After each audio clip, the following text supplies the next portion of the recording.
Brian Armstrong, welcome to the show. Thanks for having me.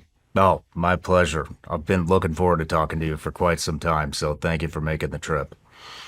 But yeah, you have a lot of stuff going on right now, and even outside of crypto, and we'll dive into that later. But everybody starts off with an introduction, so here we go.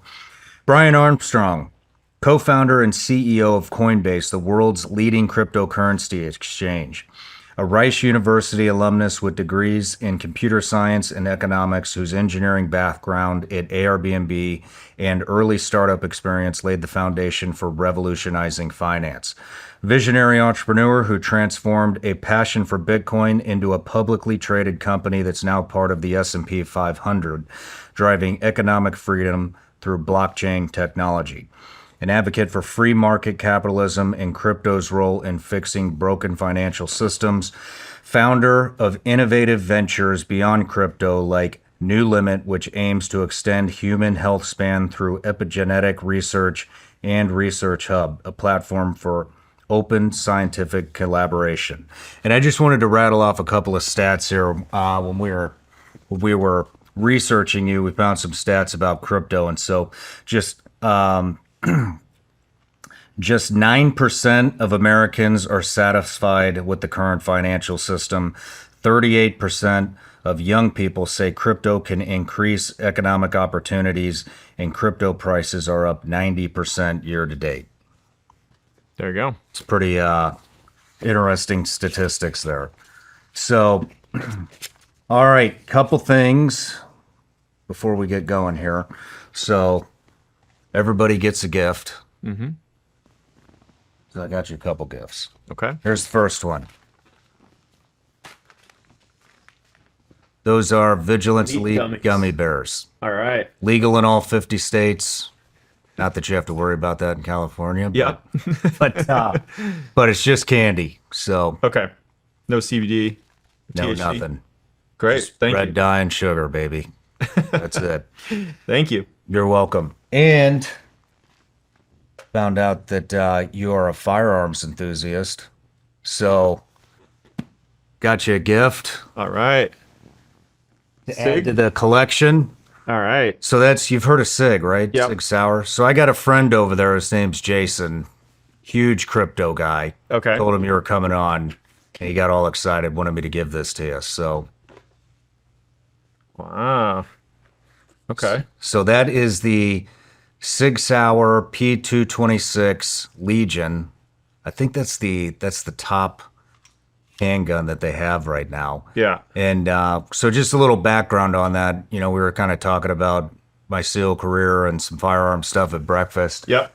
So that is the upgraded model of what all SEALs were issued. And that thing is awesome.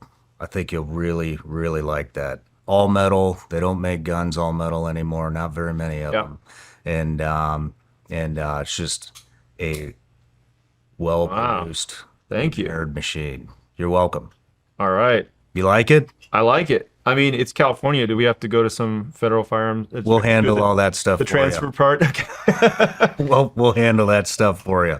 I love it. Thank you so much. Yeah, you're welcome. So this is, so how is this different from the one you were issued in the SEALs? So are you new to shooting? I've been shooting since I was growing up a little bit here and there, but I'm not like I'm not a pro. I own a couple guns, but So it's pretty close to being the same thing, but there's a couple of things. So if you look at the front towards the barrel there, yeah. you'll see those grooves on the top. Oh, okay. So that disperses the gas, which helps you stay on target Yeah. faster. So instead of your gun flipping up like that all the time, it'll Yep. stay nice and flat. Yep. The trigger's been upgraded. There used to be like this decocking lever on the old one, but they've done away with that. And then one of the things that I really like, you see that little notch that's sticking out like right under the ejection port? They call it a gas pedal. Other side? This? Yeah, right there. Yeah. So you put your thumb That's on what that. I was thinking. Yeah. It's for yeah. So that helps keep it the nose down. Helps you control it a lot more. Yeah. Cool. So yeah, it's like running a sewing machine. I Yeah. love that thing. What's the magazine capacity on these? I Is that believe even allowed? And it's 21. Your version might be a little different. yeah, But we might have to adjust those when we take it to California. But yeah, 9 millimeter. Okay, yep, 9 millimeter. You'll love that thing. cool. Well, yeah, I don't know if we'll have time later today, but it'd be fun to do some shooting. So thank you for that. That's Hey, great. my pleasure. Yeah. My pleasure. If we don't get to do it today, maybe the next time. Yeah. Well, Well, definitely the next time, because in the new studio, we've got a gun range literally right at, you walk out the studio yeah. and you're on a gun range. Yeah. So we'll have to have you back. That's great. I brought you a little gift too. You want to go for it? Love gifts. Okay, so I'll let you open that. This is a one of 21 Satoshi Nakamoto commemorative cards. So this is a Bitcoin credit card. Anywhere you spend with that card, you get 4% back in Bitcoin. And this is something we released recently. This is awesome. Yeah, so it has on the front there you see a bunch of numbers and letters. That is a copy of the Bitcoin Genesis block, which is the first Bitcoin block ever created. And there's kind of a Easter egg in there. Satoshi Nakamoto, which nobody knows who this is, who created Bitcoin. We can talk about theories on who it is if you want later. But when they released it in, I think 2008 or 9, there was a headline, "Chancellor on the brink of bailouts," which was related to the 2008 financial crisis. And they encoded that in the first Bitcoin block. And it was kind of nobody knows for sure, but it seems like a good guess that they were sort of saying, this is an answer to the bank bailouts and the financial crisis, is like, let's create a new monetary system. And anyway, so we encoded that right on the front of the card, and you can get 4% cash back in Bitcoin anytime you spend with that. So Oh, man. Thank you. yeah, This is awesome. I appreciate that. yeah, I think I'm going to have you sign the front here. We'll frame it and Okay. put it in here okay, cool. with all the other relics. Yeah, Thank you. that one's kind of commemorative, but we'll get one hooked up to your Coinbase account too, and send you another one for this. Oh, you can man. use for day-to-day spending. So Thank you. yeah, Yeah, we're framing this. Thank Cool. you. But and yeah, I do want to talk about who that was. sure. But all right, one last thing before we get into the interview. So I have a Patreon account, it's a subscription account. We've turned it into one hell of a community. I think we got 90,000 people in there now. And so one of the things that we do is we offer them the opportunity to ask every single guest a question. So this is from Achilles Actual. What measures is Coinbase taking from a cybersecurity standpoint to prevent cryptocurrency theft? Additionally, how is the company addressing concerns that advancements in quantum computing could potentially compromise blockchain security and threaten the integrity of Bitcoin? Yeah. Well, great questions. So there's lots of ways that we try to prevent theft of Bitcoin and cryptocurrency generally. First of all, there's Coinbase accounts where we store people's funds, and we do lots of security around that, which I can talk about. But we also have a self-custodial product. So if people don't want to have to trust us, they can store their own crypto, and then they're responsible for their own security. But it's fully in their hands. On the crypto that we store for customers, there's a few things we do. One is the vast majority of all the customer funds are actually stored entirely disconnected from the internet, which we call cold storage. And because every system can be hacked in theory, right? That's especially these systems that are online. So what we do is we actually generate these keys in different geographic locations around the world, and there's redundancy and consensus needed. So you might need 10 different keys. Imagine there's some in the West Coast, the East Coast, the middle of America, but also some in London, Dublin, Singapore, Australia, like kind of ally countries. And we have these different secure facilities, like a SCIF, if you're familiar with those from the Oh, yeah. yeah. So we'll generate them in these secure facilities, and you need, let's say, 5 of the 10 pieces to come together to ever move those funds. So if half of them get lost, like let's say there's nuclear war or there's some accidental loss or a natural disaster, you can lose up to half of the keys and still have the funds, but no one or two people can kind of take their piece of it and move off with the funds. It requires consensus to come together. And so we've had we hire external firms to come in and try to break into that system and pen test it, and we do audits like that every year. So that's where the vast majority of customer funds are stored, in these offline systems, and we do this now for governments like big financial institutions, and in the same securities provided to retail accounts. And then for self-custodial wallets, we also allow people just to store it themselves, like in our new self-custodial wallet. The questioner kind of asked about quantum as well. And there's this whole kind of area of research around post-quantum cryptography. For people who don't know, that quantum computers are this new type of really powerful computer that can theoretically break a lot of encryption that's out there. And if this happens, it's bad for crypto, but it's also bad for a whole bunch of other things that we use encryption for, like Pretty much everything. yeah, banking, financial services, military uses tons of encryption, everything. So basically, there are post-quantum, cryptographic algorithms that are out there that people can upgrade to. And the cryptocurrency blockchains are currently they have proposals that they're looking at about how to upgrade these. I don't think it's going to happen in the next 1 to 2 years, but maybe the next 3 to 5 years, it's important that we get that done.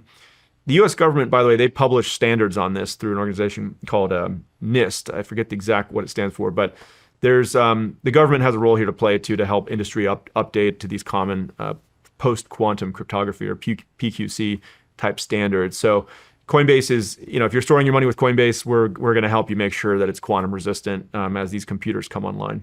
So you think quantum computing will come into play in about 5 years? Well, let's say I'd want to make sure we had a solution in place before then. It might take 10 years, but I'd rather have this solution in place ahead of time, because otherwise, if China or someone gets one of these things booted up, we might just start seeing money move unexpectedly, or communications get decrypted that should be sensitive. We might start seeing bad things happen. So it's the kind of thing you'd want to get ahead of. Yeah, a lot of talk about that. A lot of talk about quantum computing lately. But, well, I'm just fascinated with innovators like you, and dove into the tech space at the beginning of the year. And so one of the things, I like hearing where you guys grew up, what your childhood was like, and how you came to Coinbase. So let's start with, where did you grow up? Yeah, I grew up in San Jose, California. And my mom and dad were both engineers. My mom was a programmer at IBM. My dad was a civil engineer, worked at Lawrence Livermore National Lab. And so it was kind of a household where we focused a lot on school academics, science and math. And both my sister and I kind of learned a lot about that growing up, and had early computers in the home. And I was kind of like I was a very shy, introverted kid. I was not very good at talking to people, but I loved computers. I just kind of initially gravitated toward them when we had them in the house, like the early IBM 486 PCs and these kind of things. So, I was like playing games on there, but I got to learn over time about operating systems, some basic programming languages, and I didn't really know what I wanted to do with my life, but I was a nerd, basically. I was like a total geek, kind of learning about these things. And what age did you start getting interested? Pretty young. I mean, even in middle school, I was trying to learn how to program computers. And in high school, I was taking some classes in that, like at the local community college. So I had my normal classes for high school, but I was kind of more interested in the programming classes I was taking at the community college. And yeah, in I would stay up late, like until 2 a.m. and 3 a.m, kind of learning how these computers worked. And then I'd be like totally sleep deprived for school the next day, like kind of faking my way through these classes. So, in hindsight, that should have been a signal probably that I was more interested in this other thing, which they weren't teaching in school. But, we didn't have like computer science classes at the high school or anything. What else were you into as a kid? Were you into any sports, outdoors? Yeah. Just computers? Well, we lived next to this pretty cool park, so I did spend a lot of time outdoors, just kind of exploring that with my dog. And I was never like the most athletic kid. Like I tried out for like the JV tennis team, and I was into like running and sort of like just things that were more like personal fitness, I would say. Mm-hmm. But I was never good at like team sports and stuff. I mean, I played a couple like intramural things in college and stuff, but yeah, I was never like the most athletic kid. I was never the most like outgoing. So I was pretty introverted. Right on. Yeah. Where'd you go to school? Well, high school or, yeah. So I went to this school called Bellarmine in California, which is, it's a private school. It's actually a Jesuit school. It's all boys. It was very good academically. And they had this mission that was men for others, right? So they actually, I didn't think too much about it at the time while I was in school, but I actually do think it influenced me, like Judeo-Christian values and thinking about how to live your life kind of to try to create value for other people.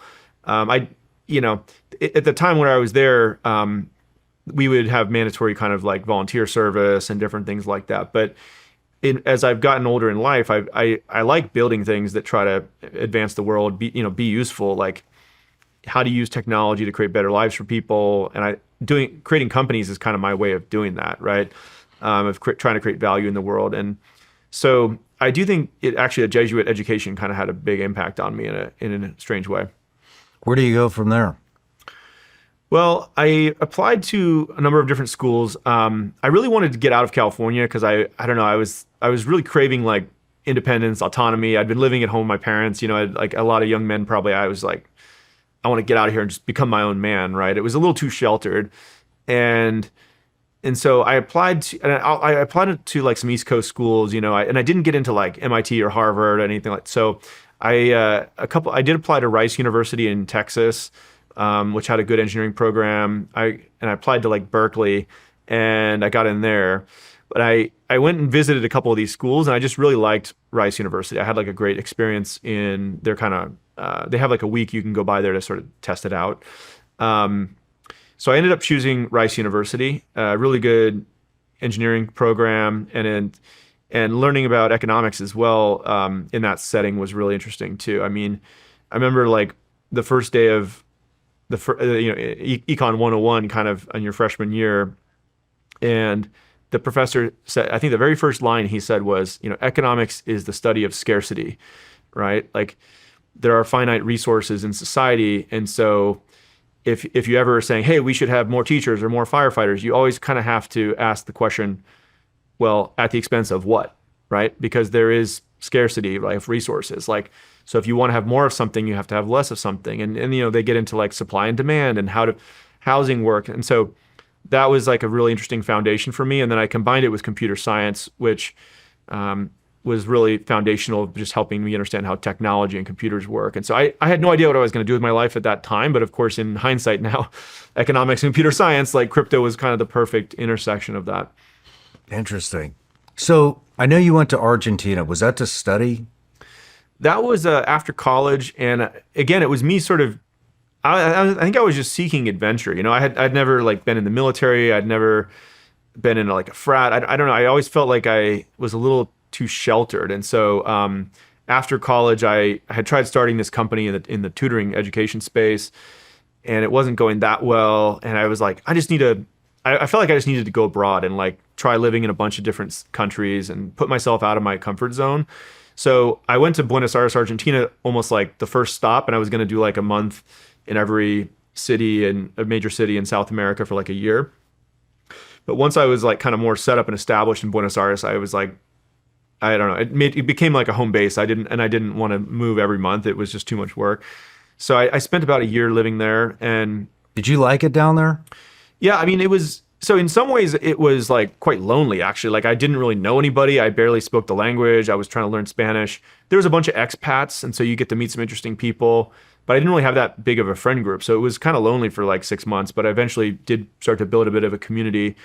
One other thing that was fascinating, again, kind of in hindsight, this makes sense, but at the time I had no idea what I was doing with my life. I was just trying to start different companies and doing some software consulting for people. And I got to see a society that had gone through hyperinflation, right? Because the currency in Argentina has been devalued many times, and it affects the whole culture, right? People get their paycheck and they're like, oh, immediately I want to go spend it because it might be worth less tomorrow, right?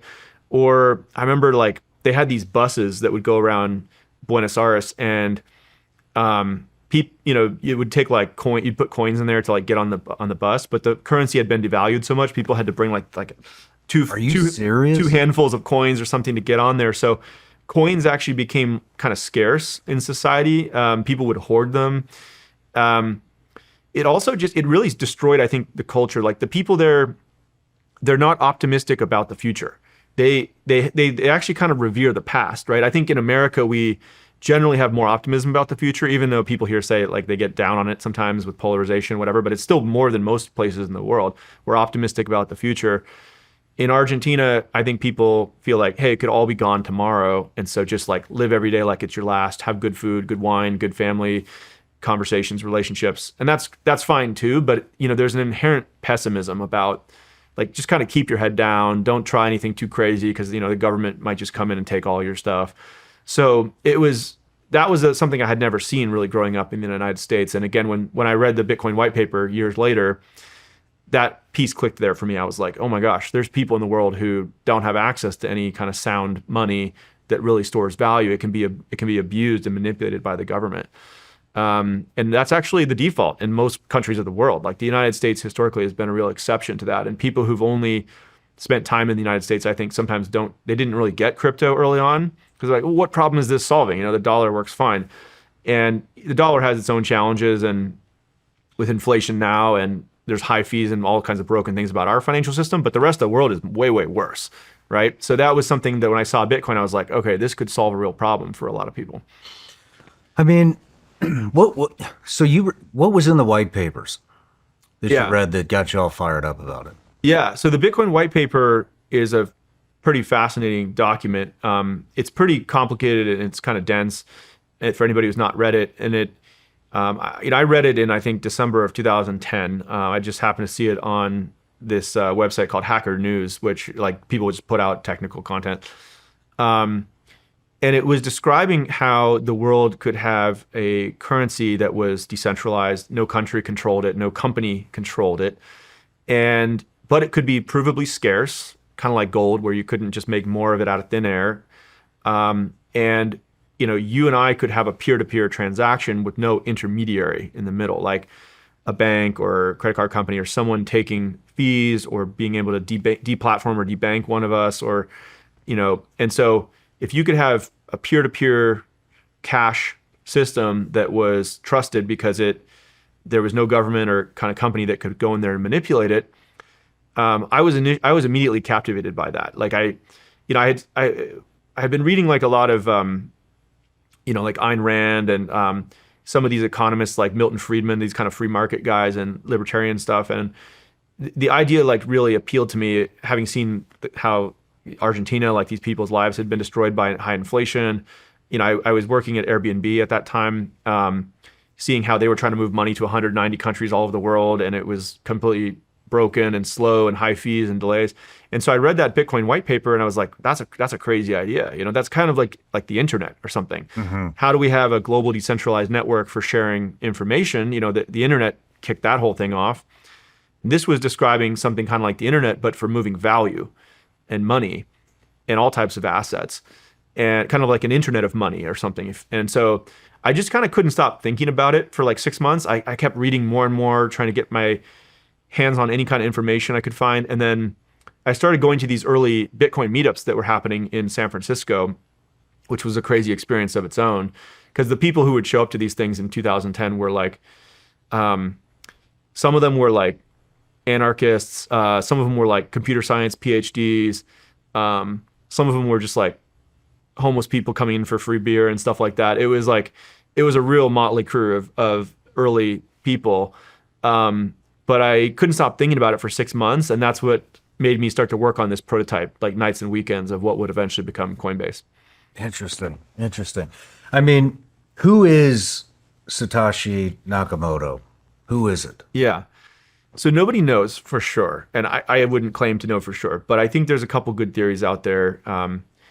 One is that there's this guy, Hal Finney, who is a computer scientist. He passed away, so he's not alive anymore. I think there's a good argument he's probably one of the people that created it. Now, it could have been multiple people that collaborated and tried to use this pseudonym as kind of a, I think they knew that if this worked, that they might get hauled in front of Congress or, killed. Yeah. I mean, and Satoshi Nakamoto or whoever that is, or they are, they did mine a lot of early Bitcoin, which is now worth a ton of money, like at least $100 billion or something. So they knew like their family would have to have private security and all. So I think they were thinking that far ahead. I'm just speculating, but that could be the case. So anyway, Hal Finney is a good candidate. There's another guy, Nick Szabo, who may have been a collaborator. There might have been a third person. And a bunch of journalists and stuff have tried to track down these different people who may or may not have been Satoshi. I think most of them got it wrong. The most likely explanation is it's probably Hal Finney, and maybe in collaboration with one or two people like Nick Szabo. But regardless of who Satoshi actually is, the idea stands on its own, right? It's kind of like, I don't know, like if someone had discovered the theory of relativity, but that person turned out to be a bad person or a good person, whatever your judgment of them, it doesn't really matter. Like the theory stands on its own. It's a genuine breakthrough. And I think that Bitcoin, that white paper, is a genuine breakthrough in computer science. It's the first time that someone was able to come up with a purely digital good that was provably scarce. Like I'll give you a simple example. Like, let's say you have a photo on your phone and you can make infinite copies of it. You can send it to me, you can send it to 100 people. Like most digital items are easy to be copied and you can just have infinite copies of them. That's a bad property for something to be used as money. Money needs to be provably scarce. Otherwise, someone can just kind of create a ton of it out of thin air. And so this algorithm that they describe in the Bitcoin white paper says, all right, we're going to have a digital item, but we're going to guarantee the scarcity of it. And I mean, if you want, I can try to describe how that works. It gets a little complicated, but like the important thing to realize about it is that at this point, like thousands of people have looked at that algorithm and tried to break it, and no one's found a way to break it. Even like, if China or like these big nation state actors with the top resources, everything in the world, if they could find a way to break it, it's very profitable. They would be able to take $1 trillion or something out of Bitcoin. No one's been able to break it for like whatever it is, 13 years now. So it's the longer it goes on, the more proven it's become of how it's going to stand the test of time. And the mathematics behind it is really solid. Can you talk, I mean, we're talking about printing money out of nothing. Yeah. Sounds familiar. Yeah. And yeah. Very familiar. Federal Reserve, yeah. And actually that's where I want to go is I want you to talk a little bit about the Federal Reserve when we came off the gold standard and what's happened. Yeah. So I think this is a fascinating topic if you study history, right? And there's been, obviously America has the reserve currency today. It's a huge form of power for the United States. And if you look back at history, there have been various other empires, the British and the Dutch, and going back China and various countries at different times have been the global superpower and had the reserve currency. And usually what happens is they start off with their currency being backed by a hard commodity, something that is provably scarce, like gold. And then eventually, usually during a time of crisis, these countries will, quote unquote, temporarily depeg it from that underlying commodity. And then after a number of decades or whatever, they'll lose discipline and start to overprint it. And then they lose the reserve currency status and some new one arises. So in the US, unfortunately, dollars are no longer backed by gold, right? That used to be the case. There was a piece of it got disconnected in I think the 1930s where they said, the gold's still there, you just can't actually come in and exchange a dollar for gold. It used to be actually you could go in and if you gave them $1, they'd give you back, I forget, some fraction of an ounce of gold in exchange for it. In like the 1930s, they said, trust us, the gold is still there. You just can't come and exchange it, but it's still backed by gold. And then I think it was 1971, Nixon, during the Vietnam War, I think they were having budget deficits and whatnot. And he kind of said, as a temporary measure, you can go watch the video of this on YouTube. He literally says, this is a temporary emergency measure. It's not going to be, we're going to go back on the gold standard soon. Don't worry. We're going to fully depeg it from the gold. And that allowed them to run these budget deficits. And of course, we never went back. So the dollar today is not backed by gold. We have started to see more inflation happen with the dollar. I mean, it was a couple years ago. I think there's different ways you could measure this, right? But it hit like 8 or 9%. Typically, they're trying to target more like 2 to 3%. But it's like, where's the discipline going to come from, right? Like if it's not backed by a hard commodity, the temptation is always to give people more free stuff to get elected, right? It's kind of like high school, free drinks in the vending machine or whatever.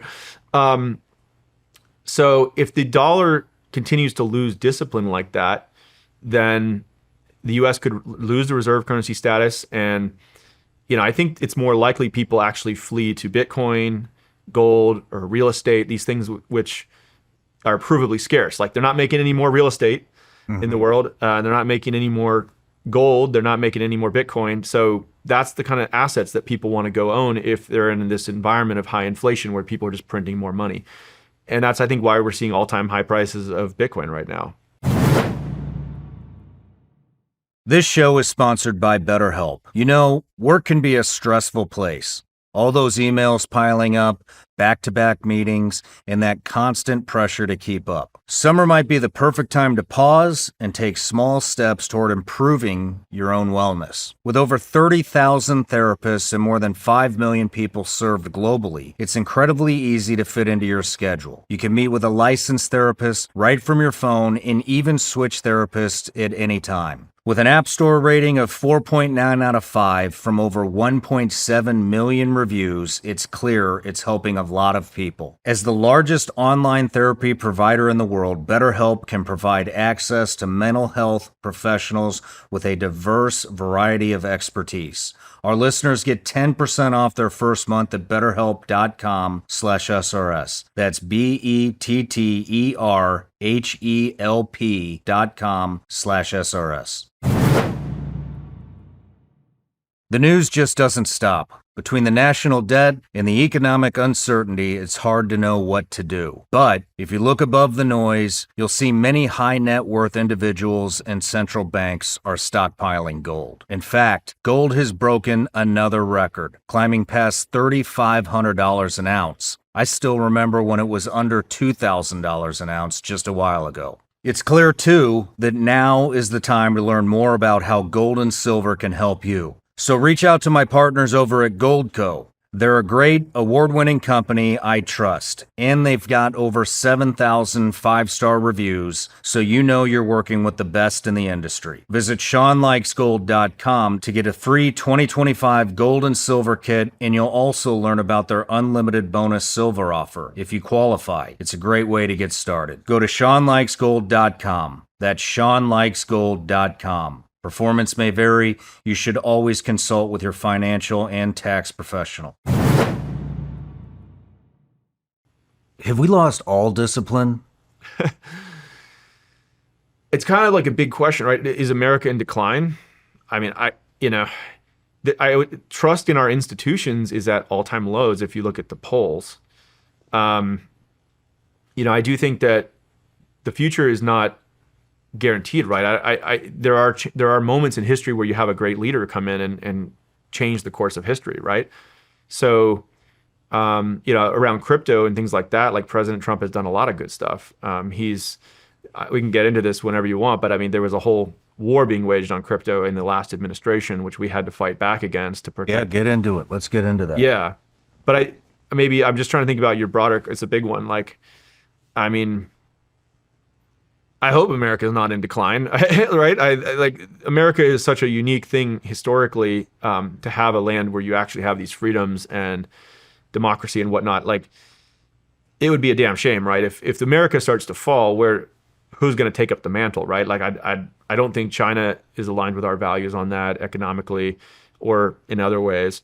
So it would be bad for the world if America really is in decline. I think we got to try to save it, but we can also have alternatives, right? Like Bitcoin can come up, or maybe we'll have Mars. Maybe we special economic zones within the U.S. We can talk about all kinds of stuff. I love to talk about this with my friends, but yeah, you want to jump to the war? Yeah, on crypto? I mean, I don't think America's in decline. I think we're at a very pivotal moment where if we don't turn the ship around, then we're probably going to be entering decline. Yeah, very quickly. Yeah, and we've been through some crazy shit before, right? I mean, yeah, the 60s and all that, and then we also landed a man on the moon, right? So, yeah, America seems to be, no matter how screwed up America is, it's like everywhere else is kind of worse. So, That's kind of where I was going too. Yeah.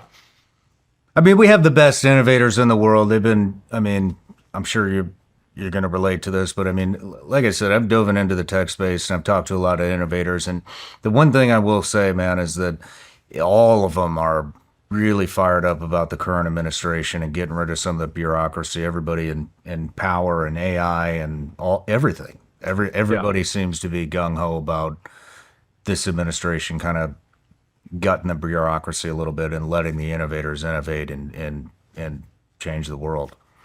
Yeah, I'm all for it. I mean, that's how we build a better future. Is we've got to get rid of the bureaucracy, like deregulate. Allow people to build power plants, like nuclear fusion. We should have like supersonic jets, like accelerate biotech.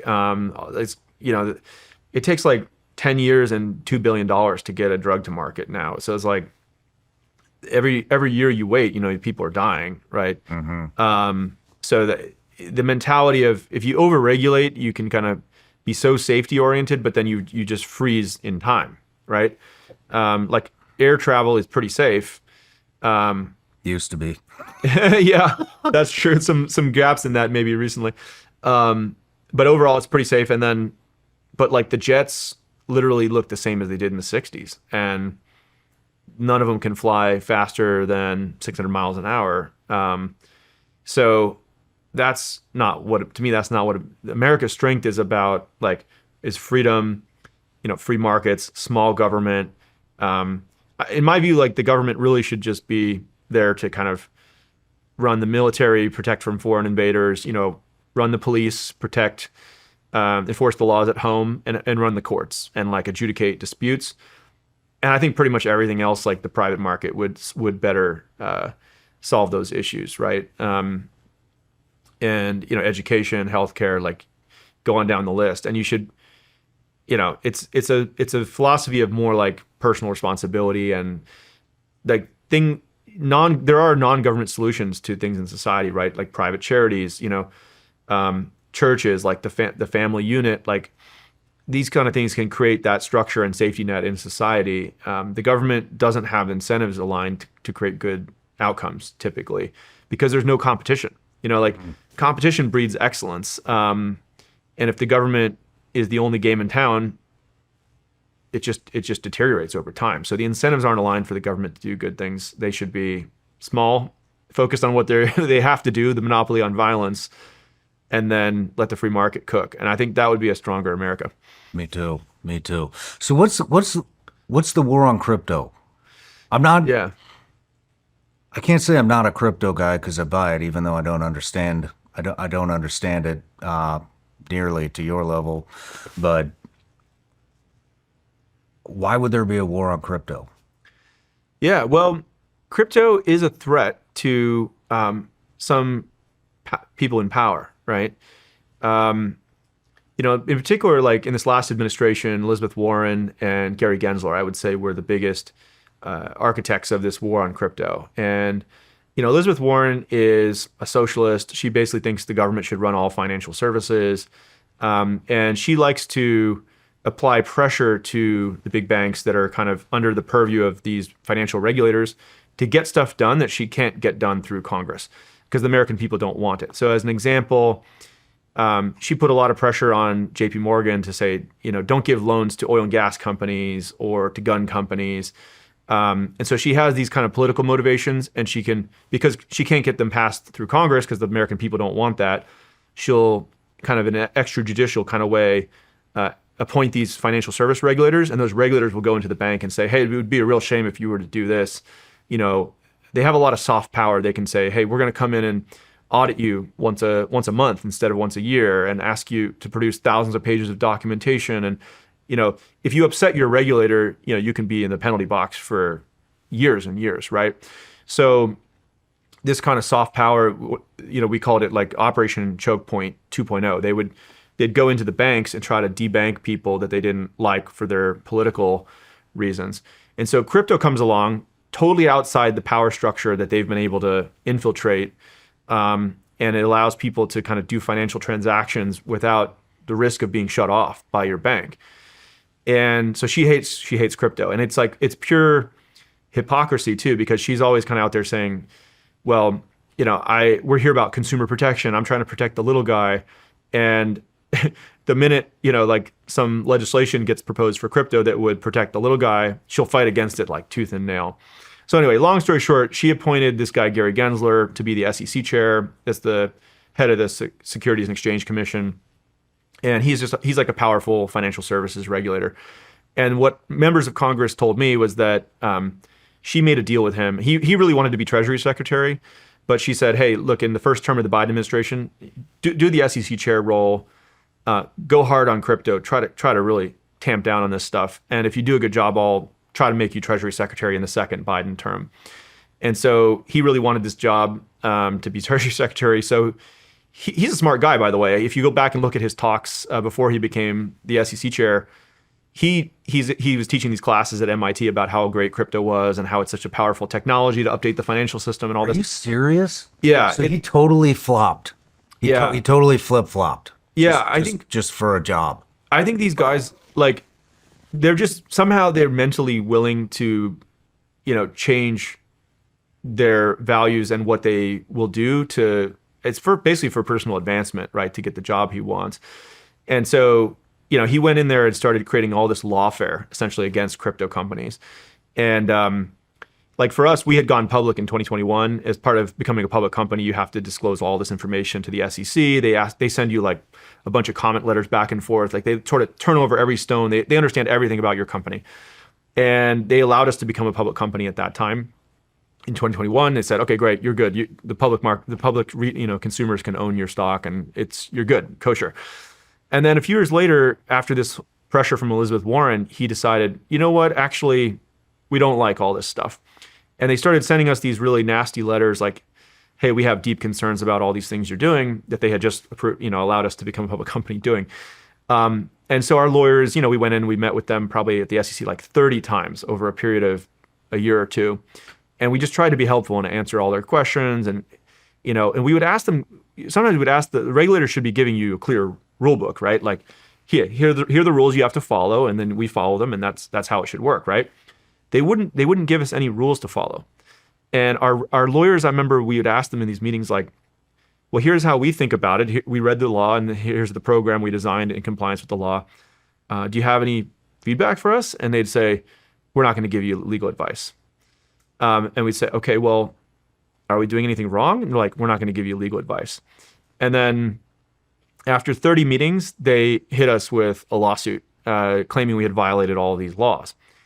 And so that was like a pretty interesting moment as a CEO, because normally most people would tell you never engage in litigation with your regulator. It's like they can make your life hell, right?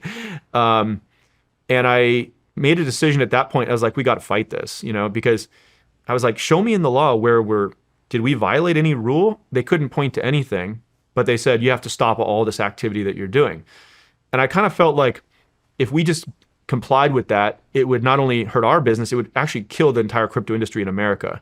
And a lot of this stuff had been going offshore anyway. You might have read about like FTX, this exchange, and Mt. Gox, and like these things, American consumers were using these offshore platforms, which were then blowing up and stealing people's money. And so I was like, really, we're just going to cede this entire industry to foreign companies and not have the future of technology and financial services be built in the US? Screw that. Like, let's go fight these guys because I think we have the better argument. Now, that, of course, litigation takes a long time, right? So for a period of a couple of years, we were engaged in litigation with the SEC.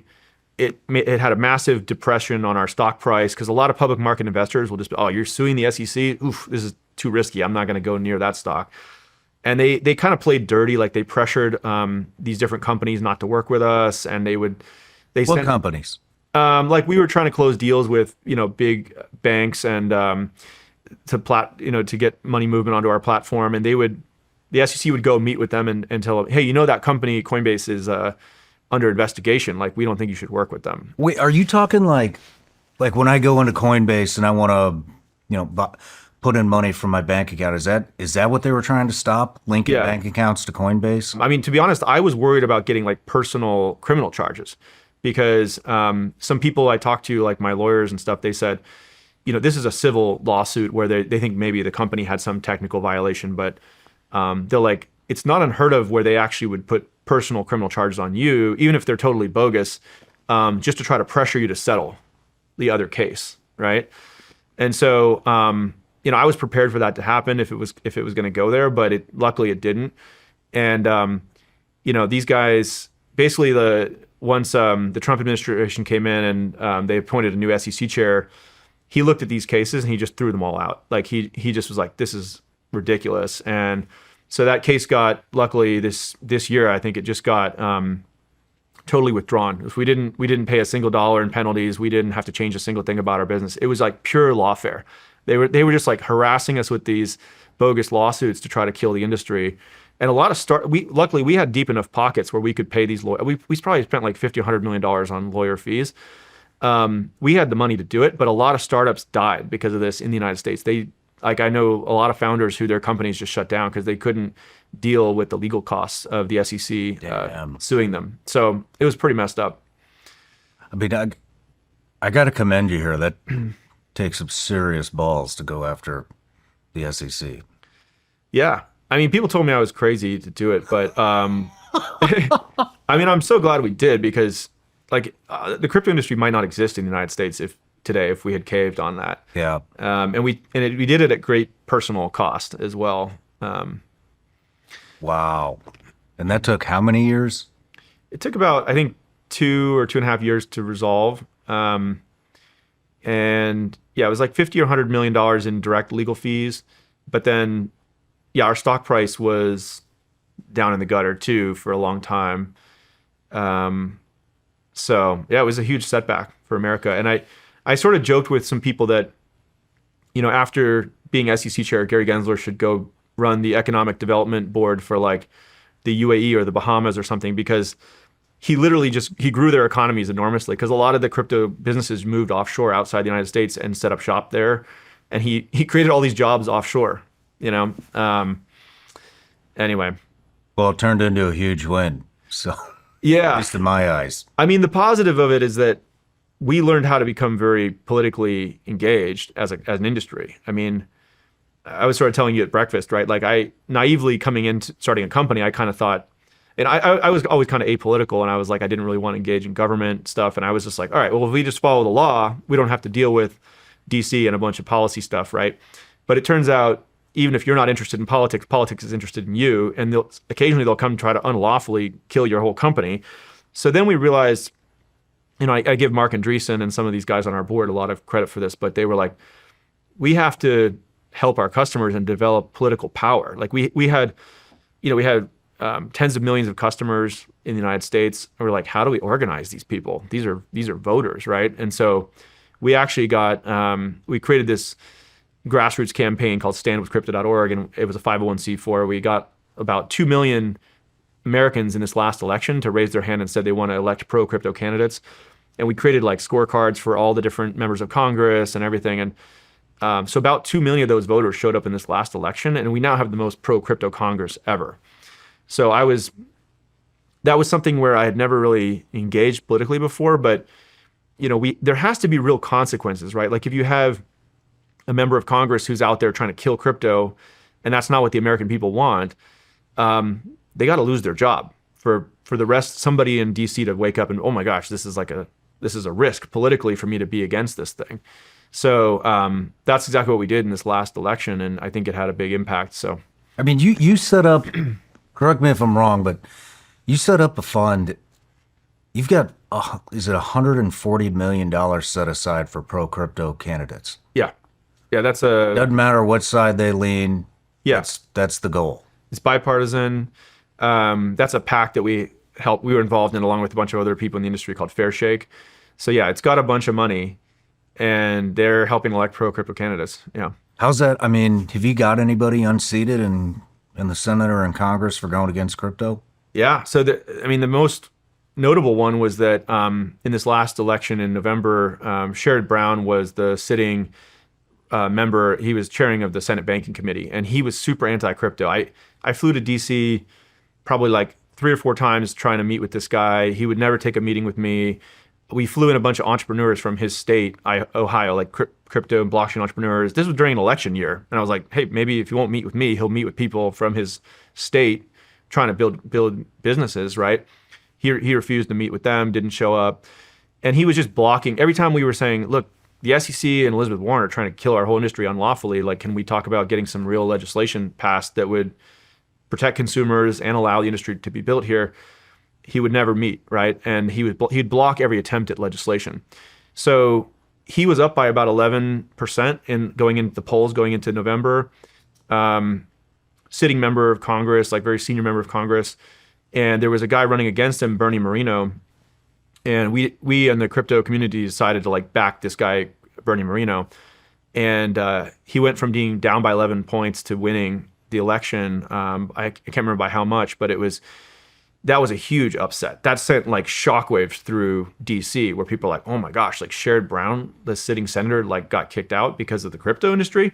And I think that woke a lot of people up. And there was probably like a dozen other races that we played in the House and the Senate. Most of them, I can't remember what percentage it was, but it was like an 80 or 90% win rate.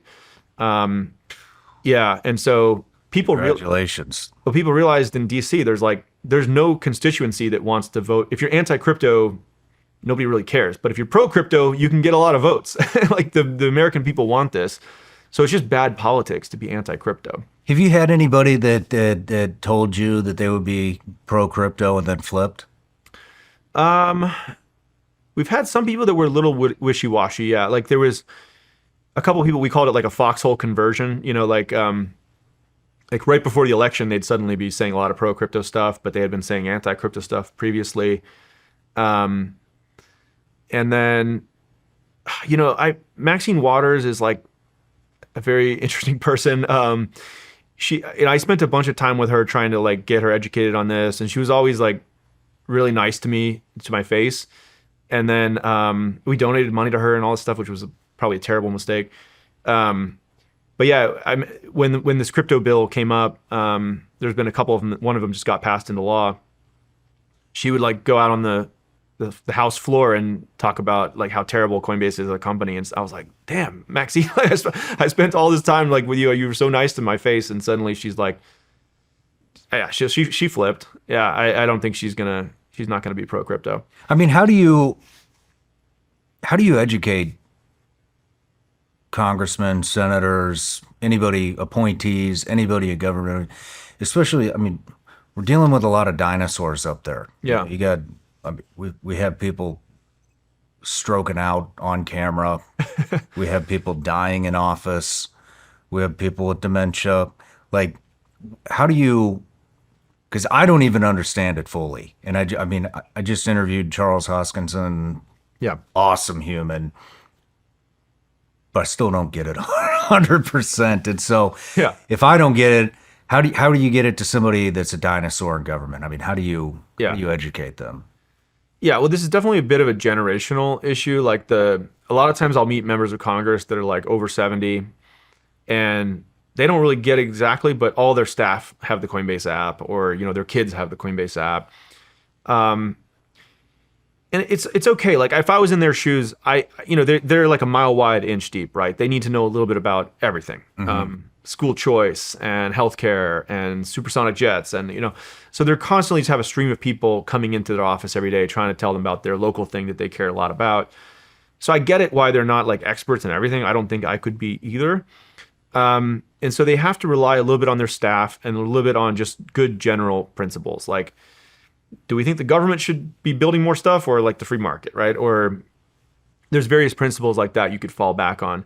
And one thing I realized actually having, I don't know, probably like 5 or 6 years ago, I started going to DC like once a quarter to try to build these relationships because I knew the policy thing was going to be important. And initially we started off just trying to be an educational resource. And it didn't really work that well. I think I was sort of naive about how DC worked, because I'd go in there and I'd tell them, I'd try to be helpful and answer their questions, and they'd kind of pat me on the head and be like, okay, thank you for coming in. I'd leave and nothing would ever happen, right?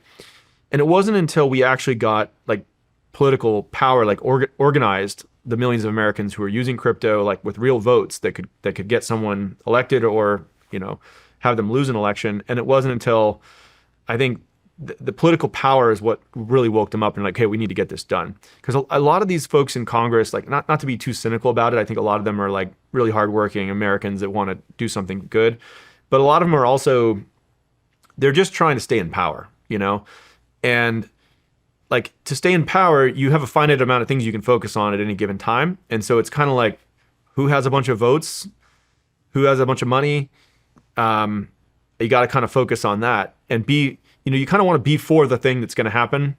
And nobody wants to stick their neck out for some kind of pet issue that's not going to decide an election one way or the other. And so it wasn't until we actually got the crypto industry organized to protect our customers' rights that they started to take us more seriously. I mean, what do you tell them though? Because especially with some of the older generations in government, I mean, I can't see any of them wanting to move to crypto. Yeah. Well, in many ways, you're right. I mean, crypto is about individual freedom and sovereignty. Like, it's not, if you want more power in the government, like, it's a little unclear why, but the people want it, right? So the things that we usually talk to them about are, this is a technology to update the financial system, right? Like your average consumer, an American or citizen, like you talked about those stats at the beginning, right? Like, vast majority of Americans think the financial system is not really working for them, right? Like the fees are super high. You get like these overdraft fees, right? It's hard to send money in certain ways. Like, you can get debanked, or there's unequal access. Like there's a whole bunch of people who are underbanked or, can't get a bank account or get access to a loan, or these things that just, So if you look at how satisfied Americans are with the financial system, it's very low. Mm-hmm. So we tell them that crypto is a technology that can update that. It can make payments faster and cheaper, more global. It can give people better rewards on their money. Like, right now, the average savings account in America pays you 0.14%. You should be getting like 4.5%. That's what the U.S. Treasuries are paying. So like that should just be arriving into your checking account. Why doesn't every American have that? And there's all these and like it doesn't, the banks, the payments don't really work on the weekends, and the stock market doesn't work on the weekends. So there's all these kind of like legacy systems that are just kind of there because they've been there for 30 years. And they're ossified. They have no incentive to really improve. And so crypto is coming along and updating the financial system, making better financial services for everybody, empowering them with sound money that can't be inflated away.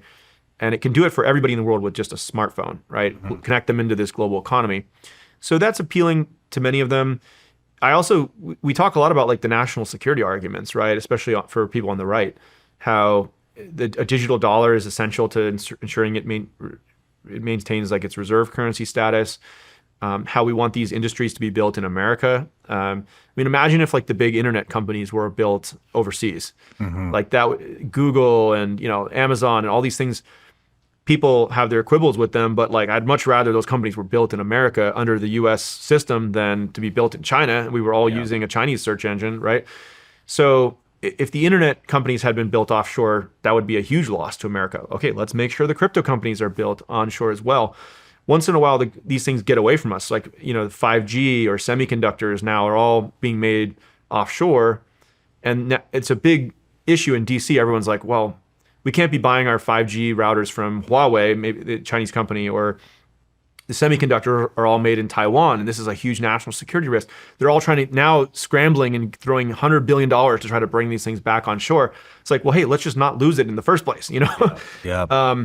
So those are the kinds of arguments we make to folks, and it's generally pretty compelling. Like Congress is now, there's a strong bipartisan majority that wants the industry to be built here in America, partially because of this last election. And actually, they just passed this piece of crypto legislation last Friday. I was at the White House doing that signing ceremony. That was a huge step in the right direction. And then there's one more bill that hopefully will get passed in September, October this year. We'll get into those in a little bit. But, I wanted to ask you, we were talking about money. We were talking about the Federal Reserve coming off the gold standard, real estate, how currencies can be tied to commodities. And so I just wanted to ask you, what is money to you? Yeah. Well, to me, money is really like a medium of exchange. And it came out of this need from the barter system not fully working, right? Like if I grow apples and you raise beef and I kind of want some beef, but you don't need my apples right now, you got enough apples, it's like that's a barrier to a trade happening, right? So it helps if we have this common medium of exchange that can be used to price things and just allow a transaction to happen even if you don't need the exact good that I produce, right? And over time, lots of things have been used as money, right? Like people used salt as money at one point. In prisons, people use like cigarettes or different food items as money. Seashells, famously, all these like kind of things. And there's certain properties of money that make it good money or bad money, right? Like scarcity is one of those. Can people just can you just find a bunch more seashells on the ocean, on the beach? Then that's like a bad form of money, right? Or durability, like will the thing deteriorate over time? Like bread or something like that is probably like a bad form of currency because it goes bad, it rots, right? How portable is it? Like a bar of gold is great as like a store of value, which by the way is another good property of money, but it's hard to move gold. Like if I need to pay somebody in Japan, like I need to fly that bar of gold, right? Or how subdivisible is it, right? Can I like chip off a little flake of gold to pay for my coffee, or So people look at these different properties of money, and you can kind of score different monies. And like this is partly why I think Bitcoin is probably the best form of money that's ever created, because it is scarce, provably scarce, just like gold or something like that. But it's more portable than gold. You can send a Bitcoin transaction kind of anywhere in the world pretty quickly. It's subdivisible down to like 8 decimal places.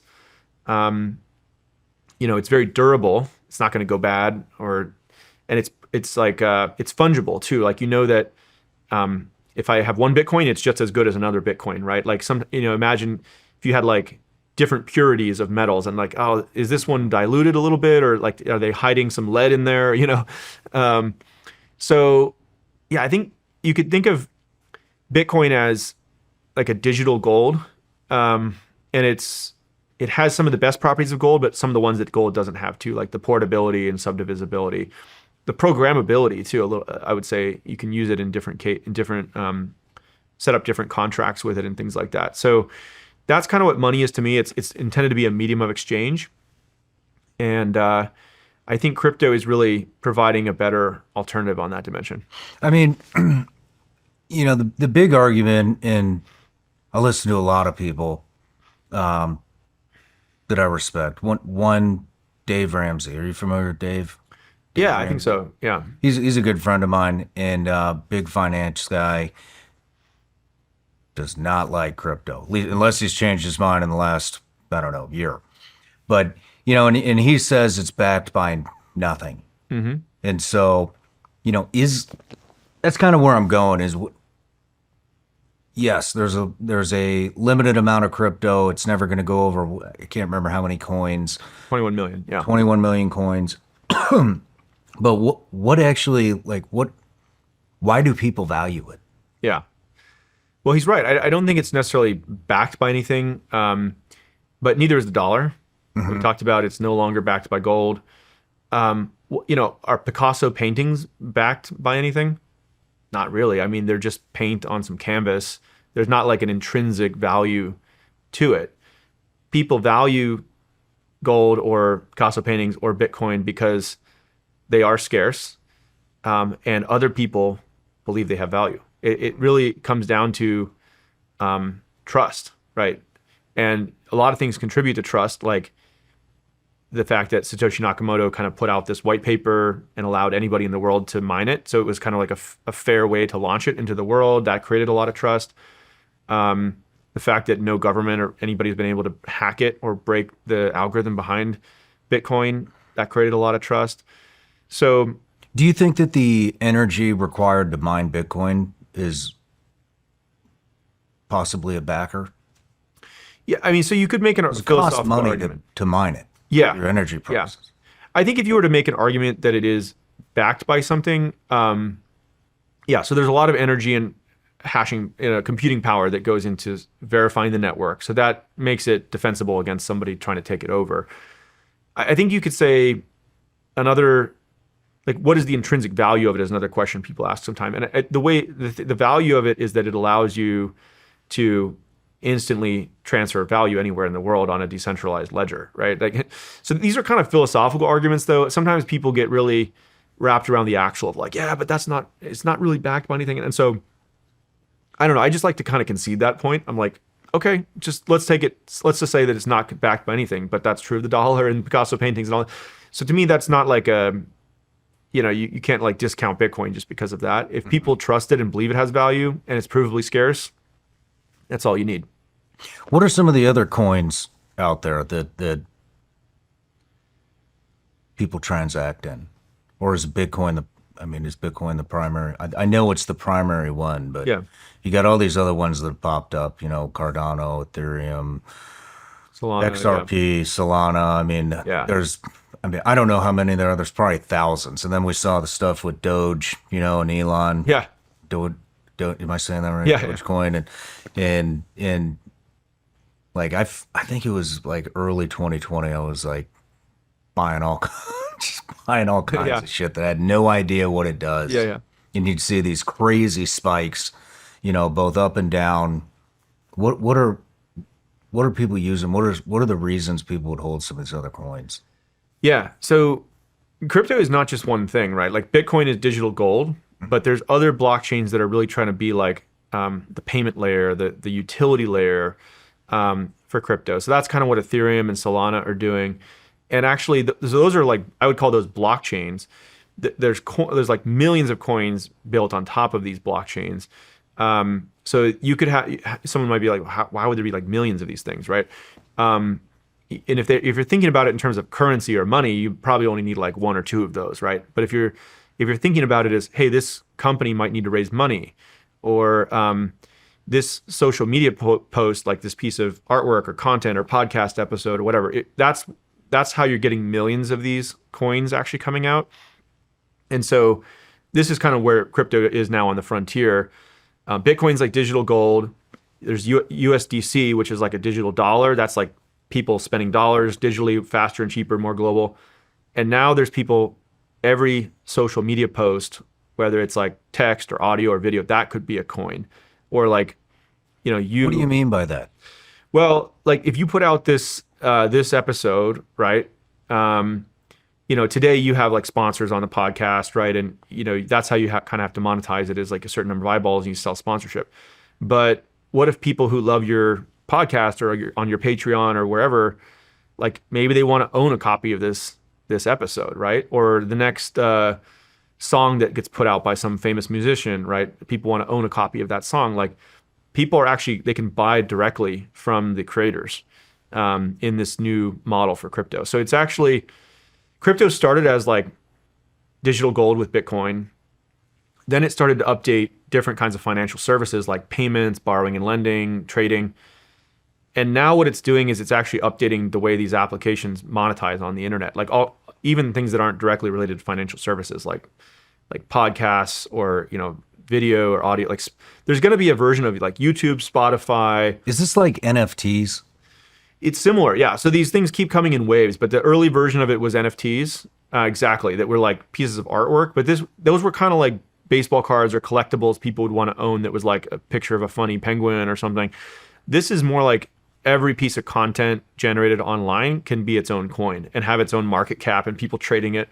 And it's just a way for creators to get paid more directly by their audience and their fans. So is this happening right now? It is, yeah. I mean, we just released this app called Base just like last week, and it's still in beta, but people can get invites for it and stuff. And it's kind of like, it's like a new social media app where every post that you make is a coin.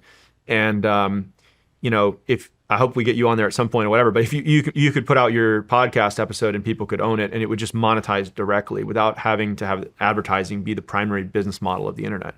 Wow. Yeah. That's awesome. Yeah. That's through Base. Yeah. So that's where this is going. The other cool thing about Base is it's a self-custodial wallet. So you can just hold your own crypto. You own all your own content. That way, like you don't have to trust any third party, even Coinbase. You don't have to trust us. And, we talked about this at breakfast a little bit, but for the main Coinbase app where we're storing people's money, that's a regulated financial service business, right? So you have to get a license every country you want to operate in. And so we've had to go one country at a time, set up a local team, get the local license, so we're in like dozens of countries now, but it's really slow and expensive. With a self-custodial wallet, you're not a financial service business because you're never taking possession of customer funds. It's really just like a software product, just like a web browser or a messaging app or something. So we can launch that to 190 countries from day one. And people in all these countries that really need access to better financial services, like in Venezuela and Turkey and Nigeria, places where there's high inflation, they don't have good options. They can now use a self-custodial wallet, anybody with a smartphone. So that's a really cool way for us to just get this technology to, the other 150 countries of the world that are a little harder for us to operate in as a regulated financial service business. How many countries out there are fighting crypto? Don't want it to. Yeah. So, the biggest one is probably China, actually. It's not technically illegal for Chinese people to own crypto. And by the way, the people in China love crypto. They all want to own it. Because, a lot of the rich people there are trying to get their money out of China. But the government doesn't like it. It's kind of like what the China did with the internet, if you're familiar with that, like the Great Firewall of China, where a lot of applications, including Coinbase, but also, Facebook and all these things are blocked in China, like Google. So China passed this law where they said banks in China cannot work with crypto companies. So they kind of like debanked them, kind of like what Elizabeth Warren tried to do in the United States. And so they made it very difficult for crypto companies to operate there. But the Chinese government issued their own digital currency for the Chinese yuan. So they made it what's called a central bank digital currency, digital yuan. But of course, it's controlled by the government. And if you get on the wrong side of the government, they can just take all your money and shut down your account. So it's a tool. They're using it as a tool for control because they wanted to run their own blockchain controlled by the government. They're very anti like these decentralized blockchains like Bitcoin that are pro-freedom for individuals. So yeah, so China is trying to crack down on it. There's a couple other countries that I'd say the commons, like in India, for instance, the Reserve Bank of India has some concerns about crypto because they're worried about, again, capital controls. Like a lot of the wealthy people, they want to plug into the broader economy. They want to like get their money out of the country to go do things in the world. So some countries are trying to clamp down on that, which takes people's freedom away. So they tend to be a little skeptical of crypto, but the people in those countries desperately want crypto. So we're often in this kind of interesting situation where we go in there, we want to work with the government in those countries to do things by the books, but the government's interest sometimes diverges from the people's interest in that country. And so we want to provide the tools to the people for freedom and not get on the wrong side of the government. So it's like we're trying to oftentimes play a delicate game there. Yeah, I'll bet. I mean,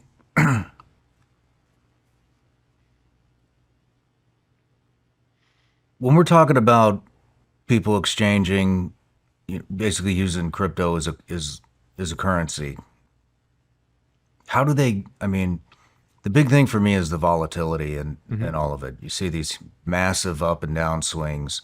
I mean, when do you think this will or will it? Do you think it will level off? Yeah, so Bitcoin has gotten less volatile over the last 10 years because there's just more and more people who own it now. And I think as you get like bigger pools of capital in the world, like big institutions and rich people all over the world and just everybody really, like as we get to having, there's maybe 500 million people who've used crypto today. I think as we get to like 5 billion or even a couple billion, it'll get less volatile, but it'll still be going up over time because more and more people will be coming in. But you won't see like these 100% wild swings up and down.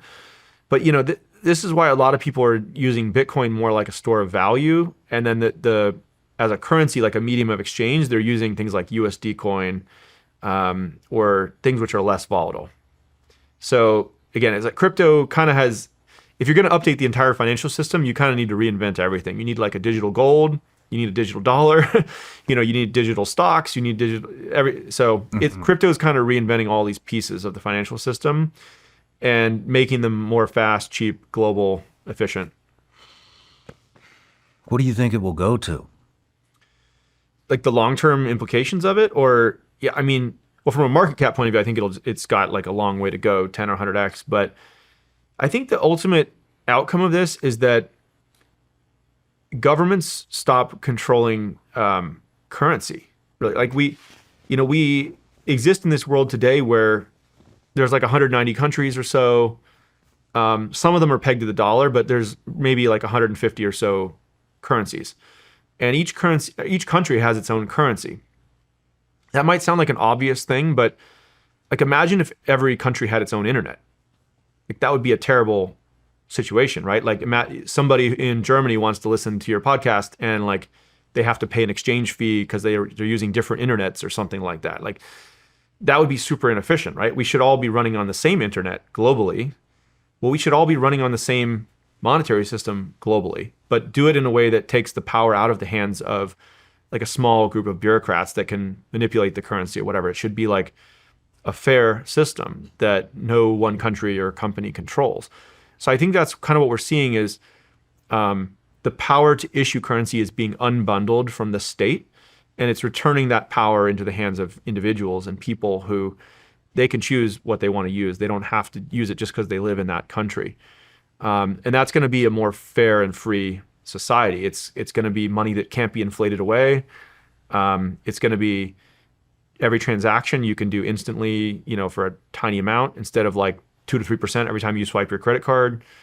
And it's going to work cross-border.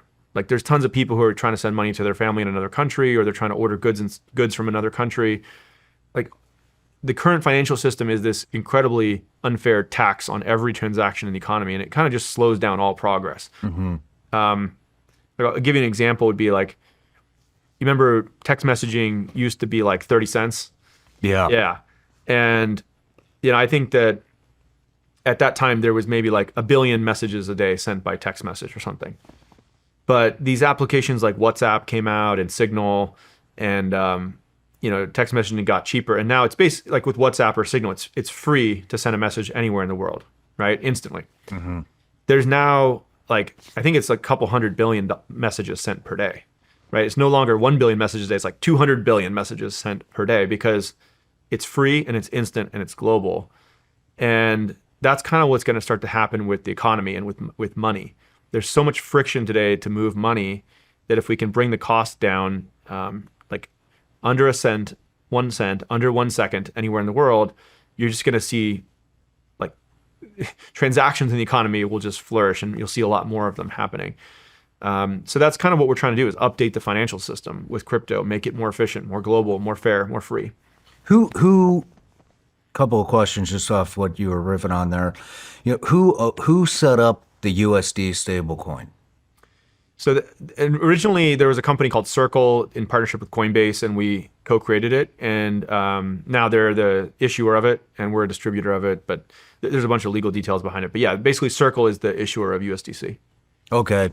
And then, when we're talking about moving to a digital currency globally, mm-hmm. and having a global currency, how do you think that would affect the U.S.? I mean, Elon Musk talks about this, how the U.S. has weaponized the U.S. dollar, which, is a bad thing. But,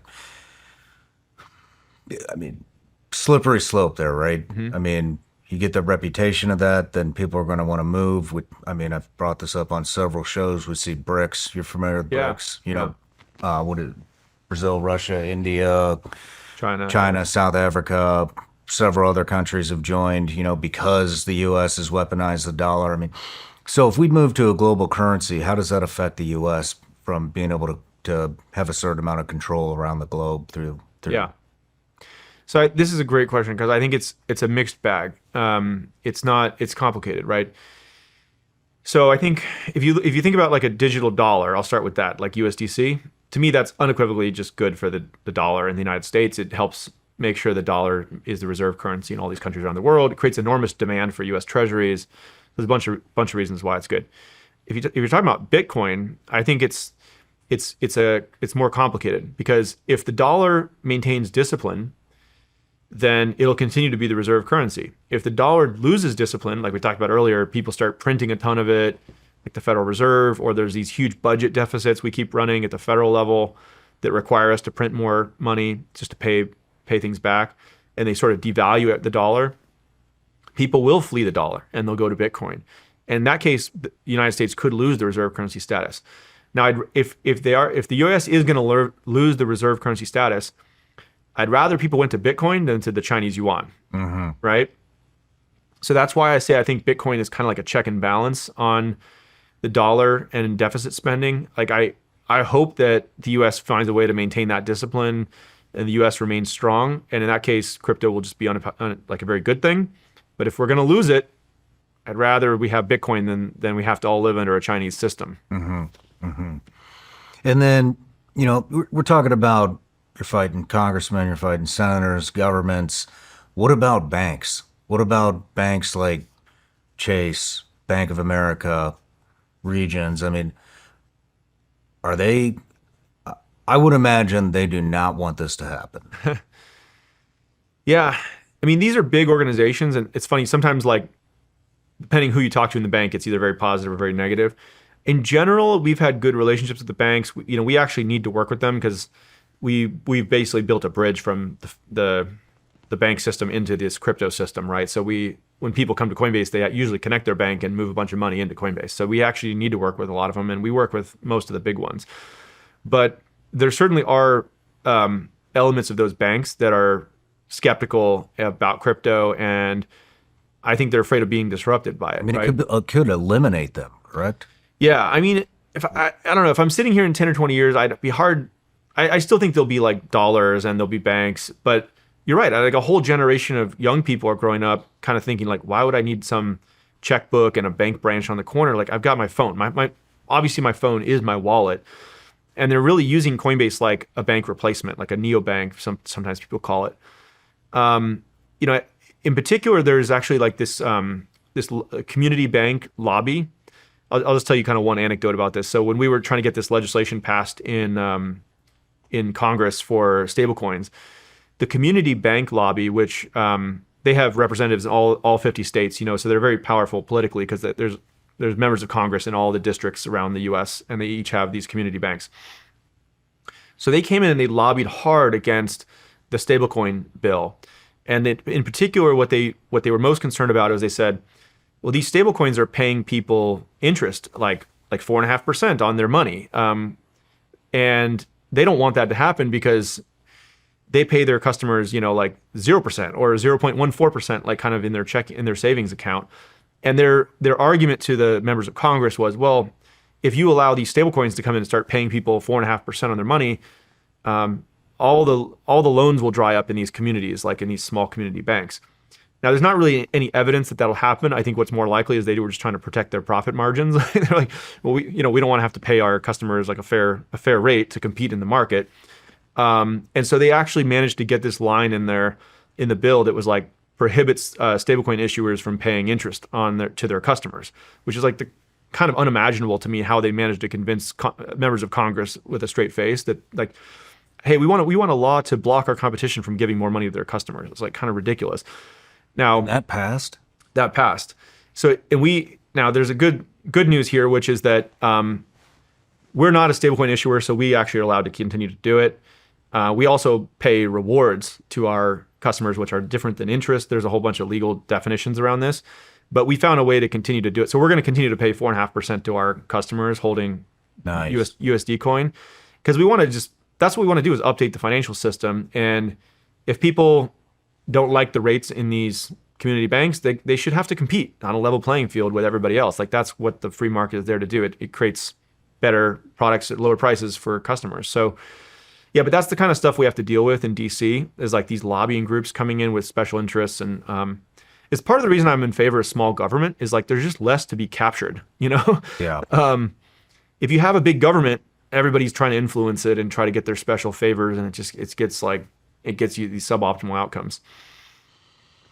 How long do you think it'll be before we start seeing, maybe we already are, but when will we start seeing people use crypto as currency at Walmart, at the gas station, at the grocery store, everywhere?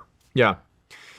Well, I think the earliest adopters of it are going to be online, like e-commerce. Just because they're more digital native, right? Like we actually just announced this partnership with Shopify. They have millions of merchants. Even if almost everybody's actually bought something from a Shopify store. Sometimes they don't know they're doing it because each one's like a boutique shop, right? If you go and buy like beef jerky or like apparel or whatever. So we just announced a partnership with them where they're going to accept USD coin and actually give 1% cash back to the customer, because the merchants are now saving the 2 to 3% on credit cards. So we're doing things like that. Oh, that's slick. Yeah. So incentivize them. Yeah. Incentivize people to pay with USDC and get some cash back. Or like that Bitcoin credit card that I gave you at the beginning is allowing people anywhere Visa's accepted, or Amex in that case. We also have a Visa debit card. They can start to go spend their crypto. Now the merchant's still paying 2-3% on that, but I'm hoping, we can go to the merchant eventually and say, hey, a lot of people are paying with crypto. You might not even know it. Why don't you do a direct integration? You can kind of save those fees. So there's areas like that where we're starting to chip away at it. But the credit card companies are a big oligopoly, where there's a reason they're able to charge those high fees, because like they've built such a strong network effect that it's hard for new entrants to come in. So we had to come, a decentralized protocol like crypto is maybe the only way you could go compete with them. You wouldn't be able to do it as like, if it was Coinbase versus one of those things, we'd probably lose. But if it's a totally open protocol like the internet versus them, maybe there's a chance to break in. Mm-hmm. Do you transact in crypto? Yeah, I use my Coinbase card for most purchases, and then I use it online too, just to buy crypto, to shop, increasing like these things at Shopify and stuff like that. But I'm kind of really trying to live on the frontier. Mm-hmm. A lot of people, a lot of our customers, they just hold Bitcoin, Ethereum, and they start off with like really an investment use case, and then they slowly add on these other things like this. All right, well, okay, I have a bunch of Bitcoin. Can I get a loan on that? Or can you? Yeah, like you can actually get loans on. There's a lot of people who they bought early Bitcoin. They've got like tons of money, and they can go get a loan on our website now. So we're starting payments, lending, earning yield. Like it's starting to become like a bank replacement. Is that through Base or through Coinbase? That's through Coinbase. Okay. Yeah. So I can go on Coinbase and apply for a loan. Yeah. Fuck, I didn't even know that. Yeah. And that's what we ultimately want to do is, it's kind of difficult for a lot of people to get a loan, and it's a lot of paperwork. And that's what we're trying to do, is update the financial system, like all parts of it, including borrowing, lending. What are you checking when somebody borrows? Are you checking credit or is it just what's in their Coinbase wallet? Yeah, so in that case, it's just the collateral with the Bitcoin in their wallet. So we don't need to run a credit check or anything. But I think we'd like to find a way to do what they'd call like non-collateralized lending too, which would be just based on credit. And I think one thing we're trying to invent is like a decentralized credit score based on the blockchain too. So nice. We could see a record of like, let's say that you've been receiving a bunch of money from, I don't know, your different companies you're involved in, this podcast or whatever, and you could actually build a reputation score, like a FICO score, kind of equivalent on chain of all the transactions that person has done, and then probably lend to them based on that. So we're trying to think about how to create things like that too. Wow. So a whole new credit score system. Yeah, and by the way, like in the U.S., it's difficult to get a loan sometimes. Other times you can. In a lot of emerging markets, there's no credit system. Nobody, like when I was living in Argentina, nobody can get a mortgage to buy a house or get a loan to buy a car. So the only people who can own real estate are rich people who can basically pay the whole amount in cash, because there's no mortgage industry. Yeah. So this is an example where, like, we sort of take these things for granted in the United States sometimes. Like you can get a mortgage to get a house, and that's how people build wealth and all this kind of stuff. I think that we have a chance, again, with the smartphone and this new set of financial services powered by crypto, we can actually provide like a lending market to people all over the world. Like if you're some 20-year-old like living in India and you want to start a little business, or like, I don't know, whatever it is, you should be able to get a loan to do it. Lending is a key way that you have economic growth. And most people in the world do not have access to any credit market. It's kind of crazy. Interesting. Let's take a quick break. Yeah. And when we come back, I want to talk about the journey to starting Coinbase. Great. Perfect. You know what everybody dreads? The inbox. I've gone through thousands and thousands of emails, and I hear you loud and clear. So we're making it official. The Vigilance Elite store is fully stocked. We're dropping new gear more often. Some limited edition, some permanent staples. We've got hats, tees, and even Vigilance Elite tumblers. And yes, before you ask, I'm still booze-free. It's been 3.5 years. Relax. It's just water. If you were one of those emails, consider this your green light. Head over to ShawnRyanShow.com and stock up. The most important action you can take today is to help protect your family's future from cyber criminals and online predators. And Bunker, that's BUNKR, can help you do just that. Bunker was developed by experts with 25 years of experience catching criminals and fighting cybercrime. They created Bunker to help protect their own families, and now they're sharing it with you. Bunker even offers a family plan. With the family plan, you get a private messenger to share messages, photos, and files with your spouse and children, connecting only with people you approve. No spam, no surveillance, no imposters, ever. You also get a password manager to help safeguard your family's online accounts, including financial, shopping, streaming, and social media. You even get a vault to help securely store important documents like photos, IDs, birth certificates, and passports. Visit their website, bunker.life/SRS, and use code SRS for 25% off your family plan today. That's bunkr.life/SRS and use code SRS for 25% off your family plan today. That's bunkr.life/SRS and use code SRS for 25% off your family plan today. Do you ever just get stuck on the home screen trying to pick a show to watch? Or when you're trying to decide what to have for dinner, you just pour a bowl of cereal instead? Having too many options can be overwhelming. The same applies if you're a business owner who's hiring. It can be overwhelming to have too many candidates to sort through. But you're in luck. ZipRecruiter now gives you the power to proactively find and connect with the best ones quickly. How? Through their innovative resume database. And right now you can try it for free at ZipRecruiter.com/SRS. ZipRecruiter's resume database uses advanced filtering to quickly hone in on top candidates for your roles. Skip the candidate overload. Instead, streamline your hiring with ZipRecruiter. See why 4 out of 5 employers who post on ZipRecruiter get a quality candidate within the first day. Just go to this exclusive web address, ZipRecruiter.com/SRS, right now to try it for free. Again, that's ZipRecruiter.com/SRS. ZipRecruiter, the smartest way to hire.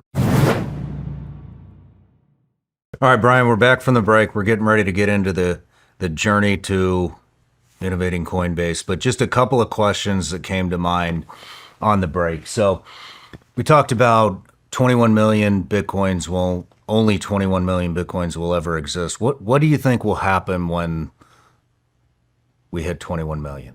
Mm-hmm.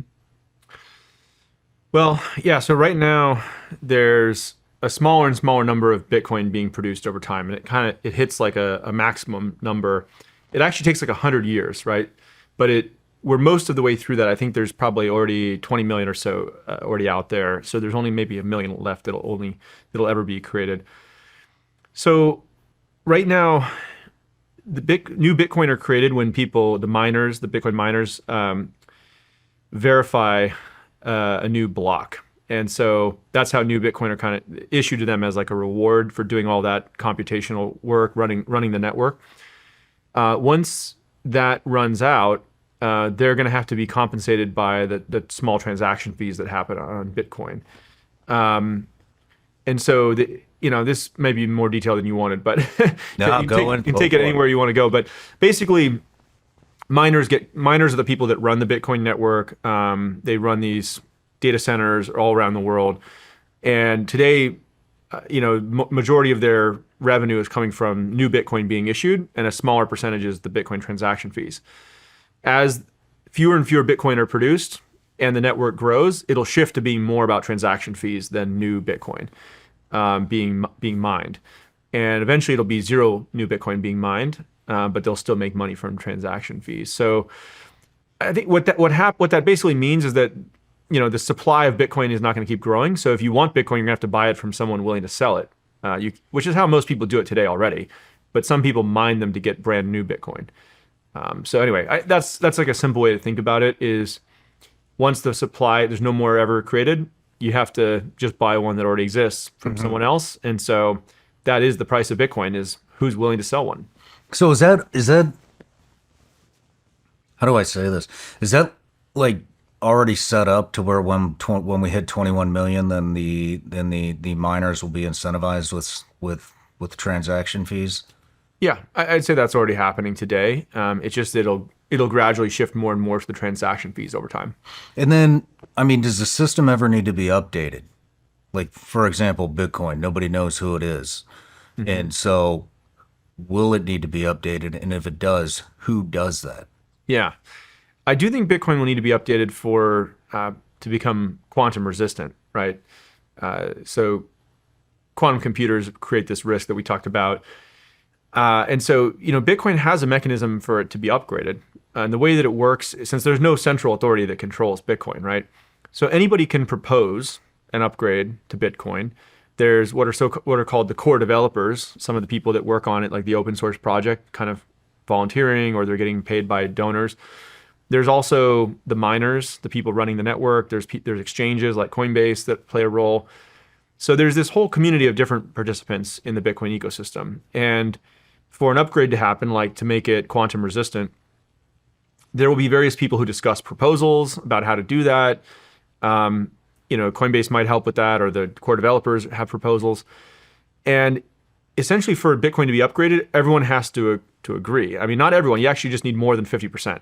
So let's say that 51% of all the people running, the exchanges, the miners, the core developers, they all sort of decide, okay, this new proposal is the one we're going to adopt. And that, like, at least 50% or more move to that new proposal. That is Bitcoin. That is the chain that has the most people on it using the most computational power.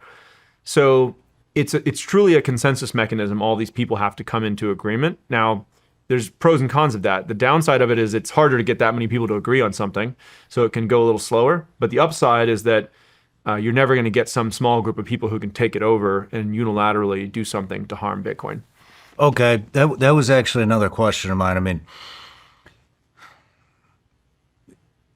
Michael Saylor. Yeah. He is just buying like shit tons of Bitcoin. And so is it good for the Bitcoin market for somebody to have that big of a stake in it? I think it's good. I mean, he's obviously a bull on Bitcoin, but I don't. It's not like he can own like 50% of all Bitcoin or something like that. It's too big right now, like in the many trillions, right? Okay. So, there's going to be various groups that come in and try to acquire Bitcoin positions, but that's good. I think it's just driving up the demand. Okay. And then just another question I had was, will we ever see anything like investing for your kids, like IRAs, Roth IRAs, 529 college tuition thing? Like, is there anything like that that's going to come in the future where you can set aside money for your kids or your grandkids or whoever you want, and without opening up all these different wallets? Mm-hmm. Yeah, well, so in some ways this is already happening today. In fact, like there's some members of my family, when they were born, I gave them like a Bitcoin, right? That their parents kind of put in a wallet just to hold on for future, and they were kind of laughing at me too, because when I did it, it was like $200, and I was like, hey, maybe someday this will pay for their college tuition or whatever, and they kind of laughed at me, but they haven't sold it yet, so that's good. So in some ways it's already happening, but I think these IRAs and like these different types of tax advantageous accounts, I'd have to go look at the specific details on each of them, but there's certain that have permissible types of investments in there that are allowed or not allowed. We're constantly trying to chip away at these rules to make it easier, where, I mean, people should absolutely be able to hold crypto in there just like any other asset class. And actually, we need to make it easier for people to do that on Coinbase. That's something we're still working on, is to open up these kind of retirement accounts and tax advantageous accounts. We have some customers are asking for it now, so we'll probably have to do it soon. Okay. And then I kind of touched on this earlier, Bitcoin. I mean, there's a handful of them that seem to be the mainstays that are going to be around for a long time. But then we see all these, for lack of a better term, trash coins coming out, and there's been some scams in the industry.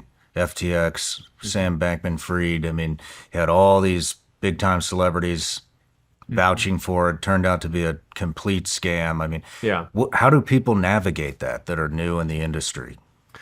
Yeah. So there's no doubt. I mean, crypto has attracted its fair share of scammers, right? Just like anything else, Yeah. Yeah. I mean, like the internet, the early internet, and even still to this day, right, is like these emails from Nigerian princes and all kinds of scams on the internet. Technology is a double-edged sword, right? Like anytime you make a technology, like a shovel, you can use it to build something or hit someone over the head with it or whatever, right? And financial services technology, I think, does attract some of the wrong actors, but it also attracts like the right people who can build things. And my mental model of the world, I always try to remember is like, I think, like roughly speaking, 99% of people are good, 1% are bad. So there's always going to be bad people who try to do these things, and some of them can attract a lot of headlines and get really big in the public psyche. But you have to remember, like, there's 99 people behind every one bad one that's trying to do the right thing and build good things in the world. So we have to be careful not to like just say the technology is bad because 1% of bad people try to abuse it. But I think for the average person coming into the industry, I mean, look, it's a lot of basic stuff, right? It's like if someone's offering you some crazy yields that sound too good to be true, like it probably is. If you're just learning about something for the first time, don't put all your money into it. Like I would say that's true of crypto, but it's true of anything in life, right? Like a lot of people who are getting into crypto for the first time, I tell them, all right, put like 1% of your net worth into Bitcoin or something and just see how it goes for a couple of years. And, if you like it and you want to start trading other ones, you're learning about it, okay, put in 2%, 5%, whatever. There's people who have like 50% or more of their portfolio in crypto too, but they have different levels of risk and comfort with that. And then of course, you got to figure out, what company to trust, right? Like sometimes sometimes there's companies overseas that are offering certain products and services that are not allowed here in the US. And, that can be interesting because it allows you to live on the frontier. But if you're going to live on the frontier, you know what? You might take some arrows too. And so you've got to sort of have more personal responsibility. Like the government's not going to protect you in that situation. You need to know what you're doing to really look out for yourself. So I'd say like in investing, there's no return without risk. If anybody thinks it's like this is a risk-free return or whatever, that doesn't really exist. So you got to use good judgment, street smarts. And then just another question. We were talking a little bit about prepping at breakfast. And the big argument with crypto, which is a little ridiculous to me because is basically what happens if the grid goes down? You have no access to your Bitcoin. Well, you probably don't have access to your money too because the financial institutions won't have any power either. Yeah. And so, but I just want to know what your thoughts are on that. Yeah. Well, if the electrical grid or the whole internet went down, I mean, yeah. So society is going to be very disrupted at that point. Your Bitcoin won't be going anywhere. It's not like you're going to lose it. If like, let's say that there's a outage for a month or a year or like, 5 years, at least, your crypto is still safe. It's not going to go anywhere. There is a hypothetical way actually that people could continue to do transactions without any internet where it's actually using your phone, Bluetooth, to talk to each other, and you could actually have more of a mesh network, they would call it.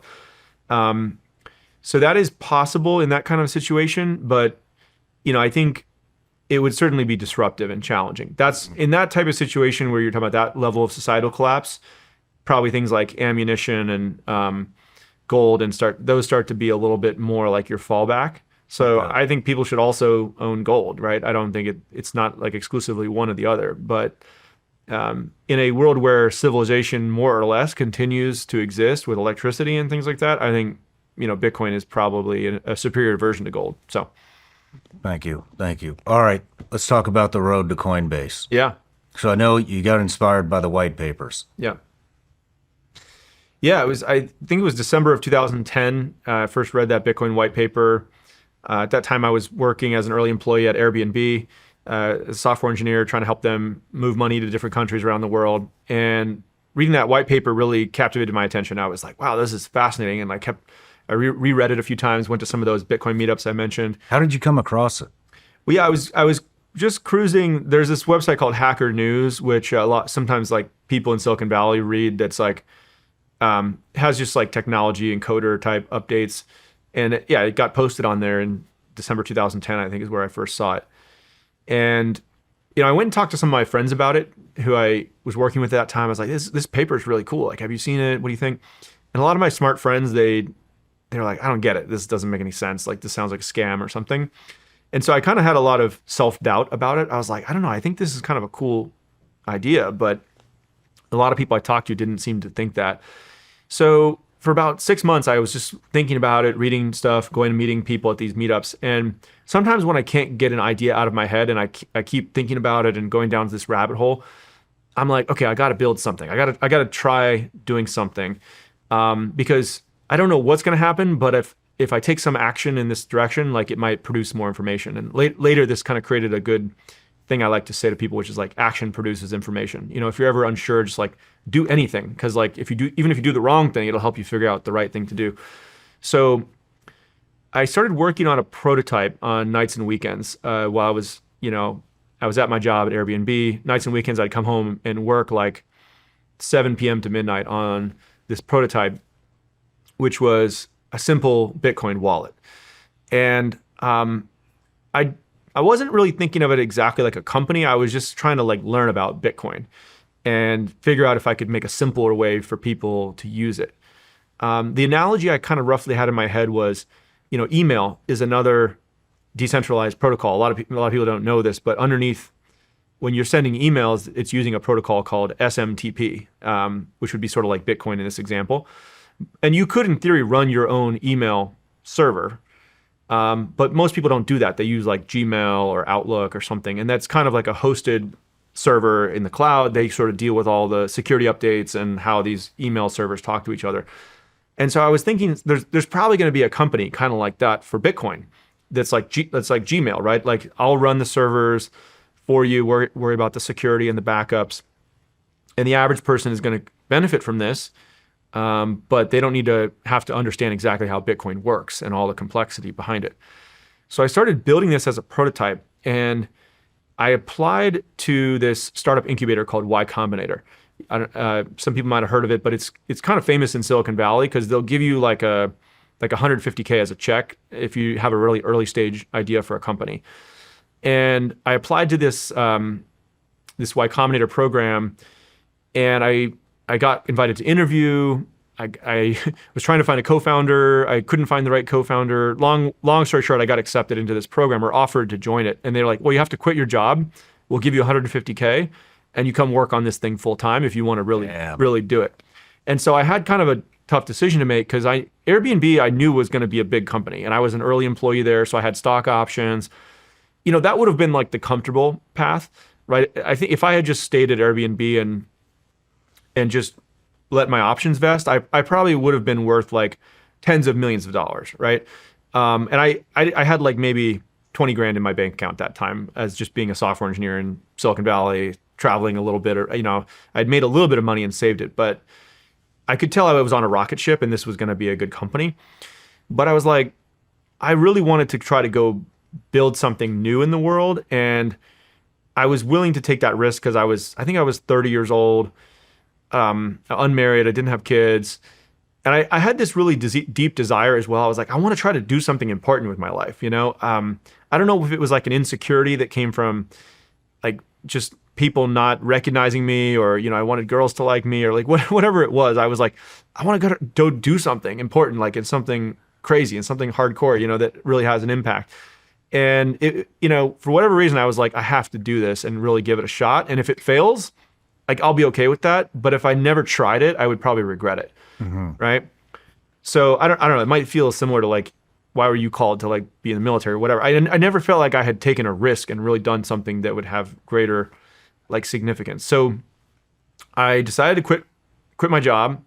I called my parents, told them that. My mom was like, "Oh my gosh, like, are you gonna have health insurance or like what is my parents always worry about these the practical things." And I was like, I don't know, I'll probably get health insurance. It's fine, Mom. So this guy gave me 150K. I'm good, right? And so I quit my job to go work on this thing full time. And I joined Y Combinator has this 3-month program where you go there and you basically with a bunch of other founders and hackers, and you just grind like 12, 14-hour days, and you try to create a prototype. And at the end of the 3 months, they put you in a room full of like a couple hundred investors, like Silicon Valley venture capitalists, and you give your like 5-minute pitch along with like 100 other companies, and then you see who wants to invest. And you know, at that time I was really just solo by myself, and I didn't really get that much attention from investors. Like I was trying to, I think they'd given me the 150K check. I was trying to raise $1 million as at the end of the 3 months from investors. And I think I got like 300 or 400K. Like I got a little bit of money there, but there wasn't enough interest to get like $1 million investment at the end of this. And I talked to a bunch of these venture capitalist guys, and a lot of them were like, you're going to make like a new kind of money to like compete with the dollar? Like what, this doesn't, why would anybody trust you? This doesn't make any sense, right? And I was like, no, it's not me creating it. It's a decentralized protocol. It's Bitcoin, right? And some people were just like, get out of my office, like they didn't understand what I was doing. But there were a couple people like that had already read about Bitcoin and they were pretty excited about it. They were just looking for the right company to back. And I did get some good seed investments and things like that. And that's when I raised that initial seed round. And then I was lucky enough to meet my co-founder, Fred Ehrsam. I can keep going, but some of the pieces started to come together in the early stages of like finding the right investors, finding the right early people to work with, finding a co-founder. And we also made a big decision at that time to actually go and try to get licenses to operate in the United States and be like a trusted legal business. Because a lot of the crypto people I met at that time, they were kind of trying to fly under the radar. They were trying to build these offshore entities because they hated the US government.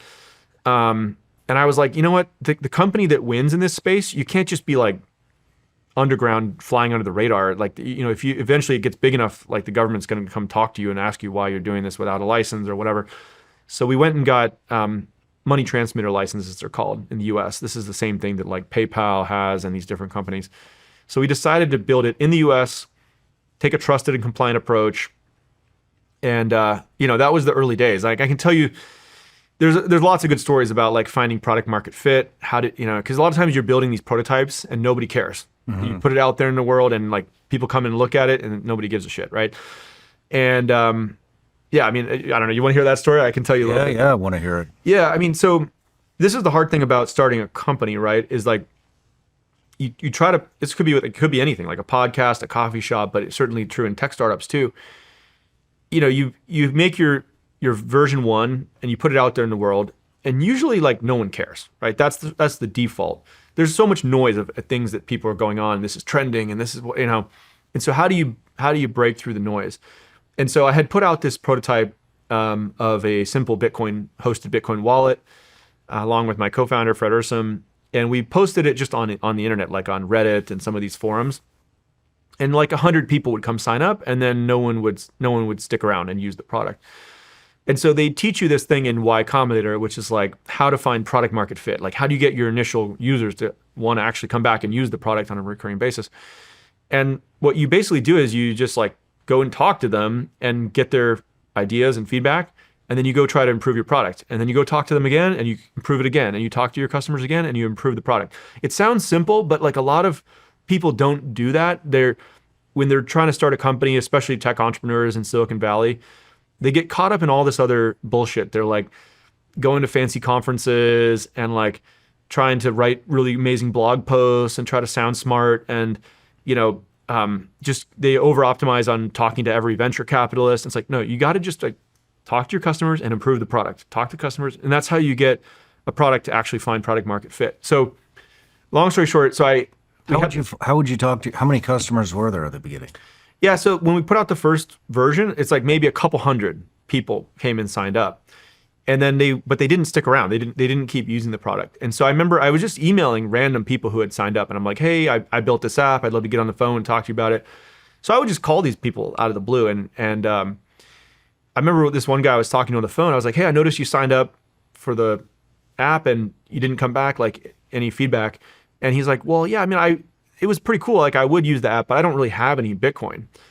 And I was like, oh, that's interesting. Well, when you signed up, if there had been like a buy button right in the app, would you have use that? And he's like, I don't know, probably. And it sounds so obvious, but at the time you couldn't actually buy Bitcoin on Coinbase. You had to, if you already had Bitcoin, you could put it in there and use it. But I don't know why I didn't think about this beforehand. Some of these, talking to customers, sometimes you have these like obvious moments come back to you. But so I was like, okay, well, let's try to just put like a buy Bitcoin button in the app. And to make that work, I had to go get a bunch of stuff done. We had to hook up like a payment method. We had to get a bunch of legal things figured out. We had to hook up to one of the early Bitcoin exchanges to source the Bitcoin. Anyway, long story short, we got that launched, and like people started using it, right? Like, and it was like every day, more people would use it than the prior day, because it became the simplest way to buy Bitcoin, and people started to spread the word about it. Like back in that time, to buy Bitcoin, you had to go to like one of these overseas exchanges like Mt. Gox in Japan. You had to like wire money, and it was inconvenient. And so just through that process of like talk, and that, by the way, that was not like the first thing we tried. There was like probably a dozen other things we talked to customers about, tried to improve the product that didn't work.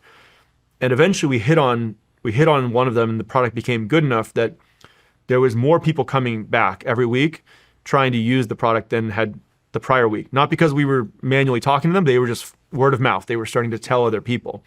And that was the minute we were like, oh, the metrics started to go up. And the biggest problem became not trying to find product market fit. It became, how do you keep up with demand? And how do we scale this company? How do we start to hire more people? Because we were getting a bunch of customer support tickets. How do we go raise more money? Because we were using all of our working capital to try to source the Bitcoin on these exchanges and moving tons of money around the world. So that was the moment we were like, okay, we're ready to go raise the next round of financing. And we felt like we had the kernel of something that was now starting to grow. People actually cared about it. And it came with, it like solved one problem, and then it brought along a whole another set of problems to go deal with. Wow. How fast did you see it grow?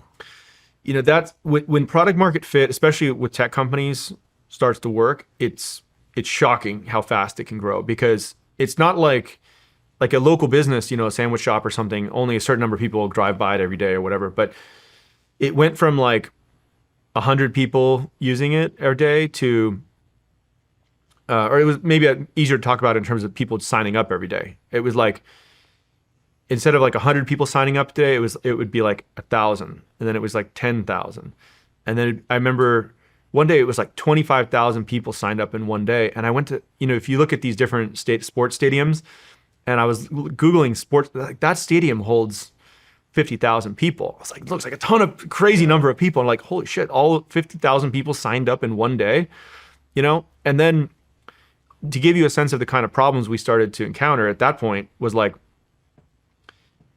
you know, you can imagine if you have 50,000 a day people signing up, you're getting a lot of customer support tickets. We had no customer support team. So between like 9 p.m. and midnight, my co-founder and I and our first employee, we would answer all these customer support tickets. Holy shit. Yeah. So we were developing a backlog of like 10,000, 20,000 customer support tickets where like nobody was hearing from us. And this was a big problem. And then, you know, we had a bunch of hackers come in and try to start to hack into our into the app, because they realized, oh, more people are storing money here.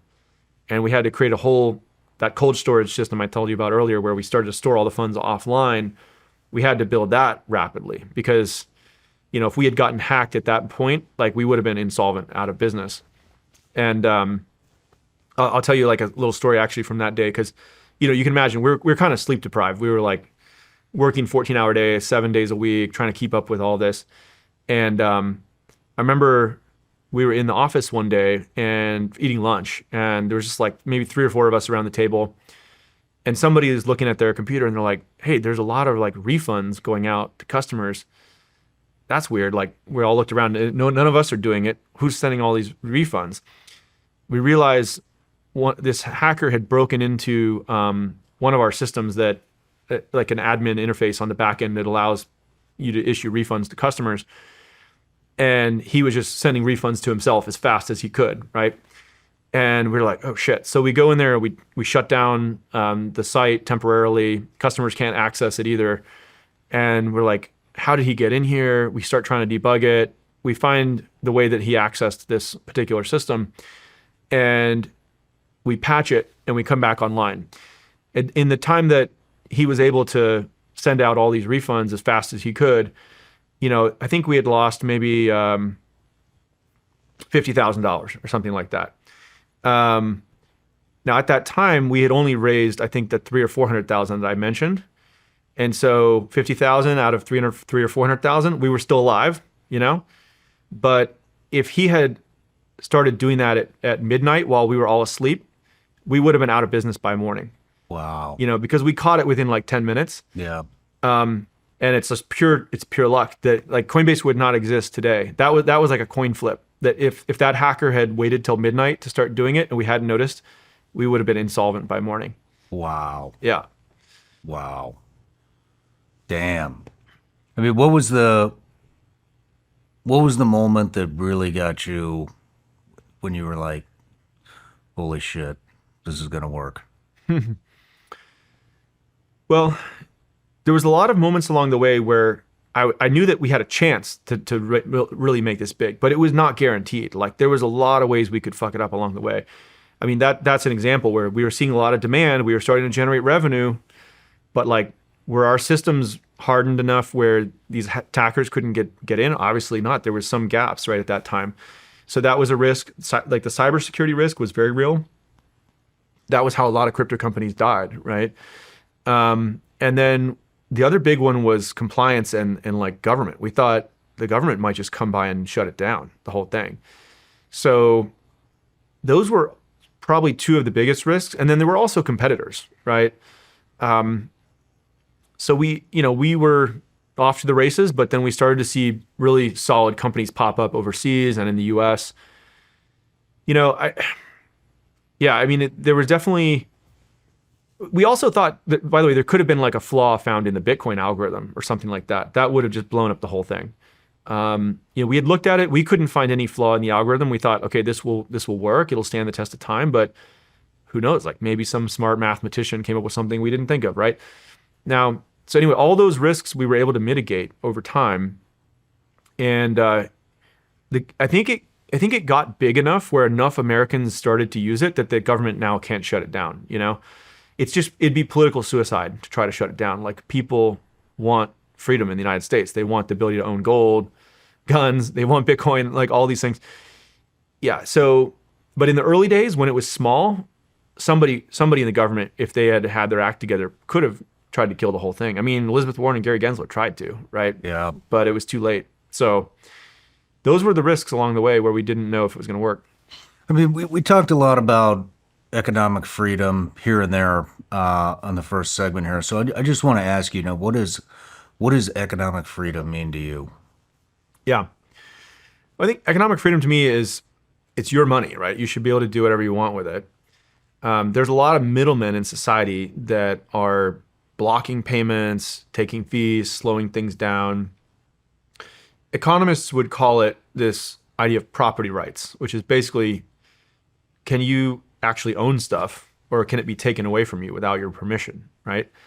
And in many countries of the world, actually, like the money in your bank account can just be yanked out by the government. There in Cyprus in the 2010s, there was an incident like this where the government passed the government was having deficits and they had some law they passed where they just took like 50% of the money out of everyone's bank account.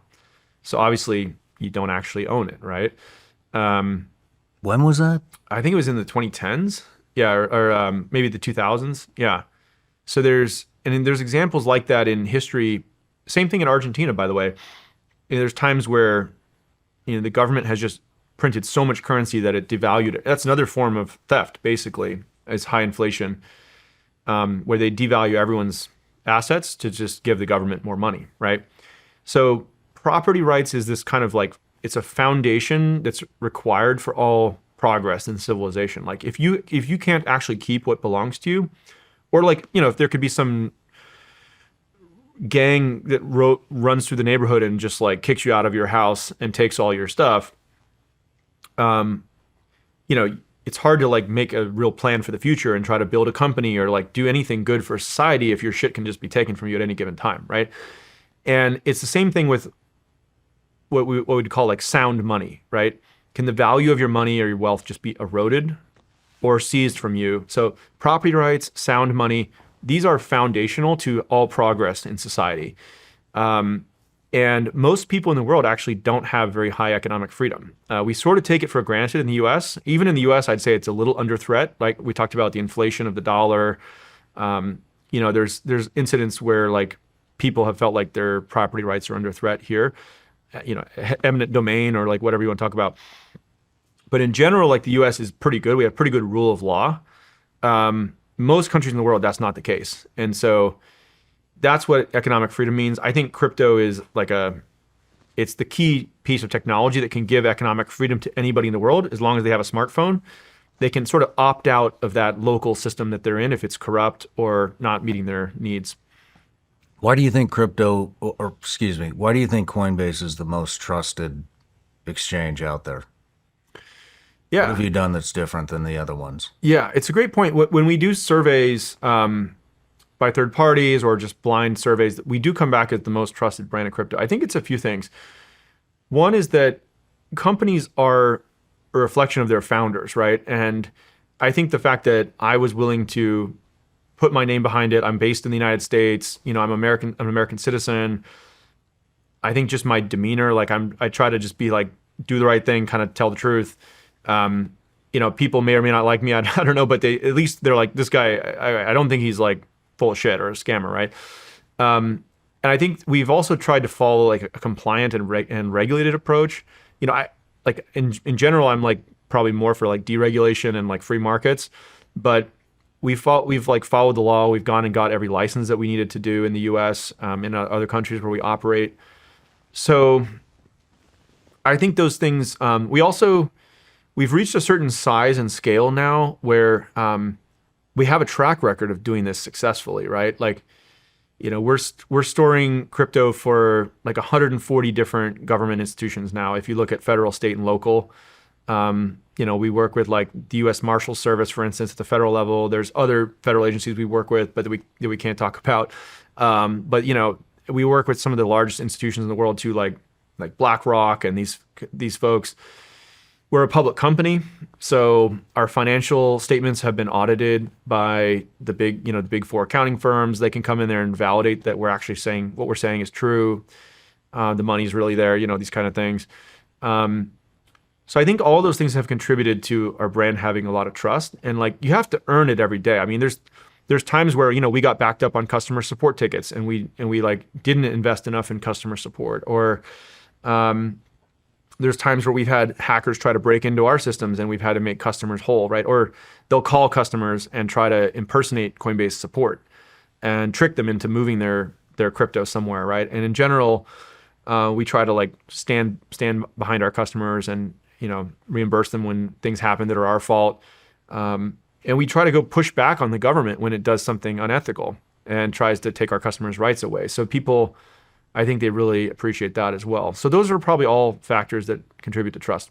How do you lead your company? Well, it's a broad question. I mean, there's kind of the tactical, which is about once a week, I get together, usually on Mondays, we get together as an executive team and we just do a deep dive on anything that needs to get worked out and decided. I try to push decision-making down into the organization so that I'm not a bottleneck to things getting done. Like oftentimes, we're about 5,000 people now, and in these organizations as they grow, oftentimes like people get frustrated with, I don't know, there's like 7 people who have input on this thing, no one's in charge. Like if everything has to go up to Brian as the CEO, like you're just not gonna be able to execute quickly. So I try to name who's the decider and push it down in the organization so stuff can just keep moving. Try to have a really high bar for talent. Like be very selective on the way in, performance manage people out, make it merit-based. And then, we have a healthy balance, I think, of we're investing in our core business today, but we're always trying to like build the next thing on the frontier. And we try a lot of small bets and some of them don't work, and that's okay. Like in a lot of bigger companies, they get risk averse, right? Mm-hmm. Like if somebody tries some new project and it doesn't work, it's like a black mark against them and it fucks up their career. Coinbase, that's not the case. We want people who are willing to try innovative ideas on the frontier with small teams, like 2 to 5 people. It's almost like a startup within the company. And if they try it and it doesn't work, try another one, and eventually these things break through and you can have innovation happen in big companies that create lots of products that people want to use. So it's not just like we found one thing that works and that's all we're going to do forever. Summer's here, and if you're anything like me, you didn't spend the winter just sitting around. You stayed sharp and kept moving. And now it's time your gear caught up. And that's why I want to introduce you to Roka. I've been looking for eyewear that can handle any situation with performance and style. And let me tell you, these aren't your average shades. I've tested them in the real world from shooting to fishing to off-roading, and they hold up. They're lightweight, don't slide around on my face, and can take a hit without falling apart. And the best part, they look good. They're clean and modern, no frills here, just premium eyewear that performs without compromise. That's something that I respect, and that's also why every time I head out the door, I reach for my Roka shades. Roka's based in Austin, Texas, American designed, no cut corners. The optics are crystal clear, cut through glare, and the fit stays comfortable all day long. Need a prescription? They've got you covered with both sunglasses and eyeglasses. Not only does Roka have awesome shades, they also have these that protect you against blue light. I wear these every night when I'm winding down for the day, and I still got to look at my phone or my laptop or my iPad. It just helps you wind down and get ready for bed. They are a one-stop shop for eyewear that's built to handle whatever life throws at you. Roka is the real deal. Ready to upgrade your eyewear? Check them out for yourself at roka.com and use code SRS for 20% off site-wide at checkout. That's ROKA.com. With my busy schedule, I really need to take care of my wellness by getting a good night's sleep. For years now, I've had my Helix mattress that they've sent me to try, and it's really helped me sleep through the night and feel energized the next morning. I sleep without interruption and without any back pain, and I truly wake up feeling refreshed, and I'm always ready for whatever the day brings. Helix is made to fit your body type and sleep position, and Helix has been recommended by multiple leading professionals as a go-to solution for getting help improving sleep, especially if you have snoring issues, have sleep apnea, have trouble sleeping through the night, or if you're sleeping too hot. They can even recommend which mattress will work best for you. Now's the best time to try Helix, and they're giving my listeners an exclusive offer. Go to helixsleep.com/SRS for 27% off site-wide. That's helixsleep.com for 27% off site-wide. helixsleep.com/SRS. What are some of the things that your special teams have innovated? Well, an example would be like USDC. We co-created that with a digital dollar. Another one is Base, which is like a very fast, cheap blockchain that allows all these payments to happen instantly all over the world. And we just released a new app that lets these content creators get paid directly. Another one is that we are creating a platform where anybody can integrate crypto into their company. So you might be familiar with Amazon Web Services, right? It's like Amazon's the retail shop, but they also said, hey, all this computing and data centers, maybe if other companies want to use it, they can plug into it. We've similarly created something called Coinbase Developer Platform, CDP, and for people who want to integrate crypto custody, payments, trading, etc., they can just use the services that we've built and plug crypto into any company they want. So there's various products like that we've built over time, which are, I think, hopefully continuing to push on the frontier. Another thing that I like about you is you don't bend to the culture wars. Yeah. Let's talk about that. Let's talk about it. Yeah. Well, okay. I think what you're referring to is I put out a blog post a while back called Mission First, which said we're going to be apolitical here at Coinbase. We're just going to focus on the mission of the company and not any of the other activist kind of social justice warrior policies that were running rampant at that time. And it had a big impact, not on Coinbase, but also I think a lot of the tech industry. I'll give you kind of the backstory on that. So yeah, it was around 2012, 2020, I believe. You know, as CEO, you always host these open mic sessions and town halls at the company. And normally people would be asking questions about our products and competitors and regulators and like, how are we going to win? And around that time, I noticed we started to get more questions from the employees at these town halls about issues in society that were totally unrelated to our business. You know, they were asking about like police brutality or guns or Middle East stuff or, you know, social issues, right?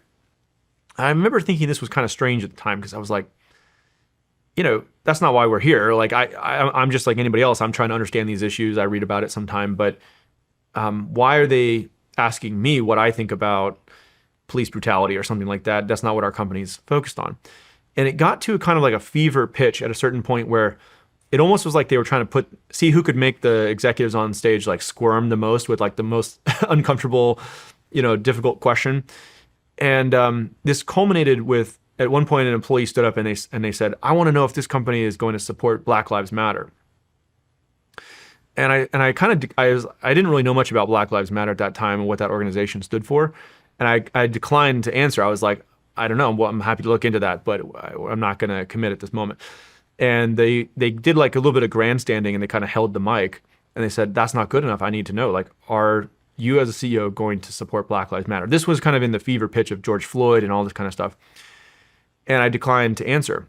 And so after the town hall, 300 employees did a walkout where they basically like refused to work and they kind of went on protest and left. Are you serious? Yeah. Yeah. I didn't realize the extent to which this had happened, but like a bunch of kind of this activism mindset had infiltrated the company. And a lot of this originated, I later learned a lot of this originated in the universities. They were kind of teaching about like Marxism and how to speak truth to power and like be an activist inside these organizations. So culturally, this was like reaching a fever pitch. And how many employees did you have at the time when 300 walked out? Probably 1,000 to 2,000 or something. So a good chunk did a walkout. And actually, it's funny. I remember there was one guy on our team, John, who he's actually a veteran, and all these guys were like posting in Slack about I'm walking out and I'm holding the counter. And he was one of the only people who posted. He's like, "You guys can leave if you want. I'm staying here to support our customers." I was like, so he had the balls to like stand up to this in the moment, which was hilarious. But I always appreciated him for that. But anyway, all these people walked out, and so I pulled the executive team together, and I had never experienced something like this as CEO. I was like, "What is going on? Like, what the hell is Black Lives Matter? Like, what, you know?" And somebody on my team came in and they were like, "I think it's just asking for like equality amongst all people." And I was like, "Okay." Later, of course, I found out they wanted to like defund the police and they had all this kind of like crazy misallocation of funds. There was all kinds of issues with BLM. But you might remember at that time, like every company in America, it felt like was putting out these flags and it was. Oh, I remember. Yeah. So initially I was like, okay, well, if it's just about equality or something, like put out some statement and let's get people back to work. And people came back to work, but I felt like something was very wrong here. I was like, we have a fundamental misunderstanding about what we're doing here. I thought we were here to kind of be able to create more economic freedom with crypto. And these people think that this company should become an activist company for social justice and BLM. Like, we are not on the same page. And what I realized is I had failed as a leader.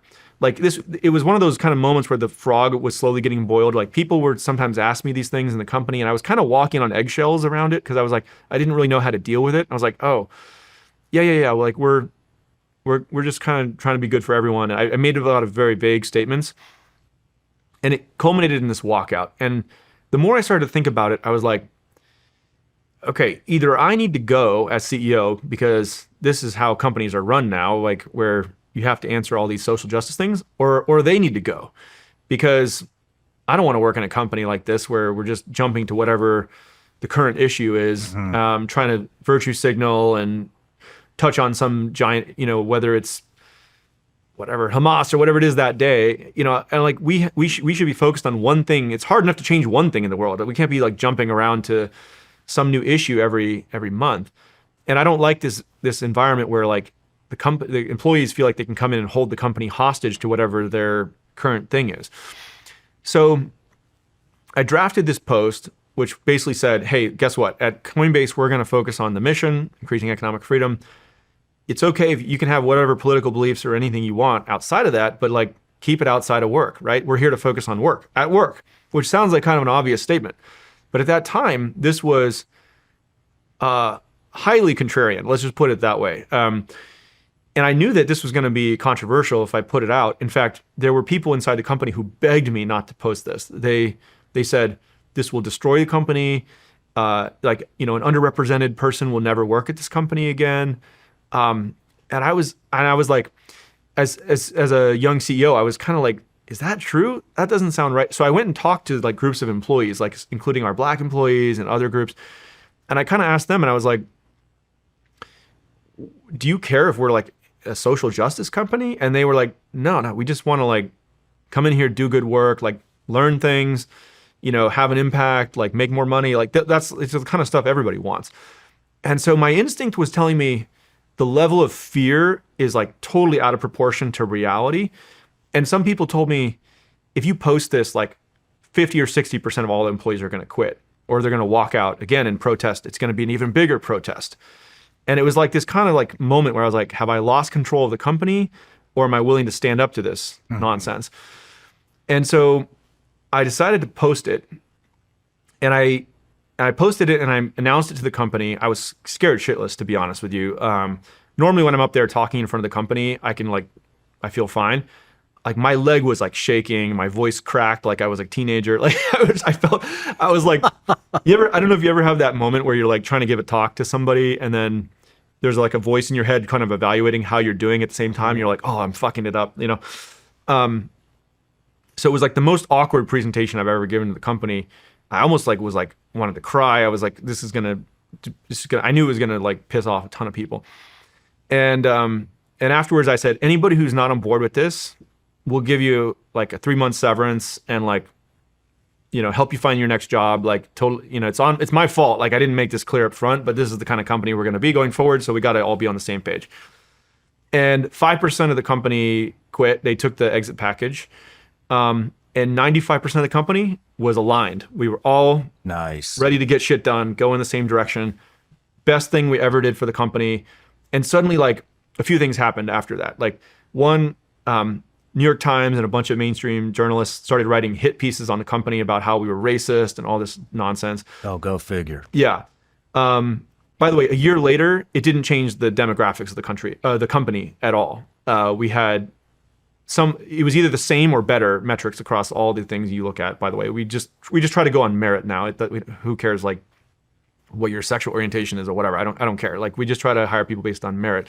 But all of their accusations about racism and stuff, it's like it was completely false. And then and then all these like other CEOs of other companies started calling me and be like, holy shit, how did you do that? Like I want to do that. and I was like, well, you can just do it. And like but you know, people were kind of scared to do it. Some of them did do it. And I think a lot of companies moved in that direction. So, you know, we took some arrows for it to be kind of early on this, but I think it was great, and I loved it. It made us such a stronger company, and we've actually been able to hire a lot of the best people who've come in, and I joined Coinbase because of that blog post. Like I want to. That's awesome. Yeah. I mean, where do these people go? I mean, you did it, Elon did it with X, and now we're starting to see it at Google, Facebook. Lots of tech companies like followed suit on that. Where do these people go? And that's a black mark. I mean, for anybody, I mean, the Silicon Valley tech network seems to be pretty tight. You guys all seem to know each other. And everybody knows what's going on, and that hit the New York Times and everything. So, I mean, if you see somebody that left Coinbase at that time era or left Twitter during that time, I mean, it's like a black mark. It's like, oh, you worked, until that date. Okay, so you're one of those. Where do they go? Yeah. You know, I haven't really like spent a lot of time tracking that, but you're right. I mean, we do look at that of when people worked at different companies, and you can kind of draw a story, and you can go talk to them as an individual and get more nuance. But I mean, look, there were some companies that just leaned even harder into it, and they're like, hey, I know we make suitcases or like CRM software or whatever, but we're actually about some bigger thing in the world. And if people wanted to work at these social justice companies, they're welcome to go do that. Not to mention, I mean, talking about social justice and what you're trying to do is economic freedom. Yeah. Like, well, okay, like, Yeah, it the didn't fuck are you complaining about? exactly. Like if somebody's really into like Marxism and socialism, it's like not a good fit. You should not work at Coinbase. So there was, I think we've been much more clear with people now when they join the company. And so that's what I had failed to do, was just create clarity, because I was afraid of upsetting people. And that was a good moment for me as a leader to be like, okay, your job is not to be liked, it's to be clear about what we're doing here. And then people can opt in or not. That's fine.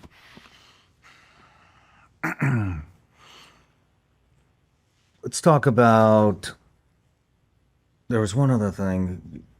Took on the SEC. We talked about that. And then extortion by hackers. What Yeah. was that all about?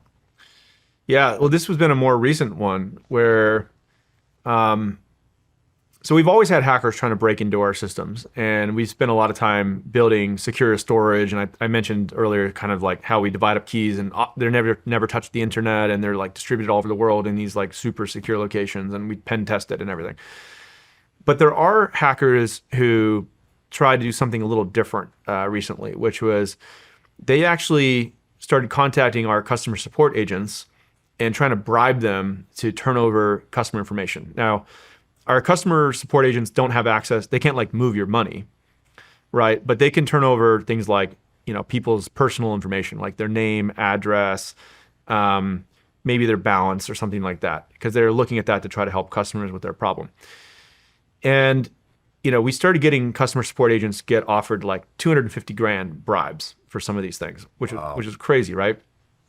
And unfortunately, especially in some of our facilities we operate overseas on this, if you ask 1,000 people, you offer 1,000 people 250K to turn over some information like that, they're going to find one or two bad apples. And so that's what started happening. Some of these agents were actually, because they're not allowed to use their own computer. They're not allowed. It's a lockdown system. They're not even allowed to bring in their own phone. They have to use like a work phone. But what some of these folks started doing was smuggling in a personal phone and taking photos of the screen with some of the customer information and giving it to these attackers. And then the attackers would call up our customers and say, hey, this is Coinbase support. Like, are you blah, blah, blah, who lives at this address? And it would create credibility. And they would try to tell them, hey, your account has been compromised. Like, you need to move your funds immediately. And like, can you send it to this address? And sort of trick people into sending their funds to the attacker. So we noticed that this was happening. And by the way, we refunded the customers who were affected by this, so none of them had any loss. So the attacker who had gotten this information, the information they had gotten was starting to get less and less useful because we were cracking down on it and hardening our systems. There's a whole bunch of ways we can do that, by the way. But what happened is they basically, once the information started to be less useful, they sent us a ransom demand, and they said, hey, we're going to leak all this customer information, send it to journalists, and if you don't pay us $20 million. So we kind of got together as a team, our chief security officer, and these guys are great, been working on this stuff for a long time. And they kind of said, look, we shouldn't pay the ransom because, maybe they'll hold off releasing the information for a few months, but guess what always happens? They come back and demand more, like 3 months later, 6 months later. And how good are we going to feel if we give $20 million to these criminals and it just funds their next attack and just emboldens them, right? And so we came up with this idea in the room. Why don't we flip the ransom on them? We'll put out a $20 million bounty for any information leading to their arrest and conviction. And this was kind of a controversial idea in the in the security community. A lot of people later told me like, oh, we'd always wanted to do that, but we were kind of afraid to do it. And this was a great moment where I was like, let's turn the tables on them and try to catch these bastards, right? So that's exactly what we did. We put out this $20 million bounty. By the way, when Osama bin Laden, took down the towers, I think the U.S. government put out a $25 million bounty for information on him. So this was like a pretty substantial bounty, right? And it's one of the, you heard that expression, like there's no honor amongst thieves.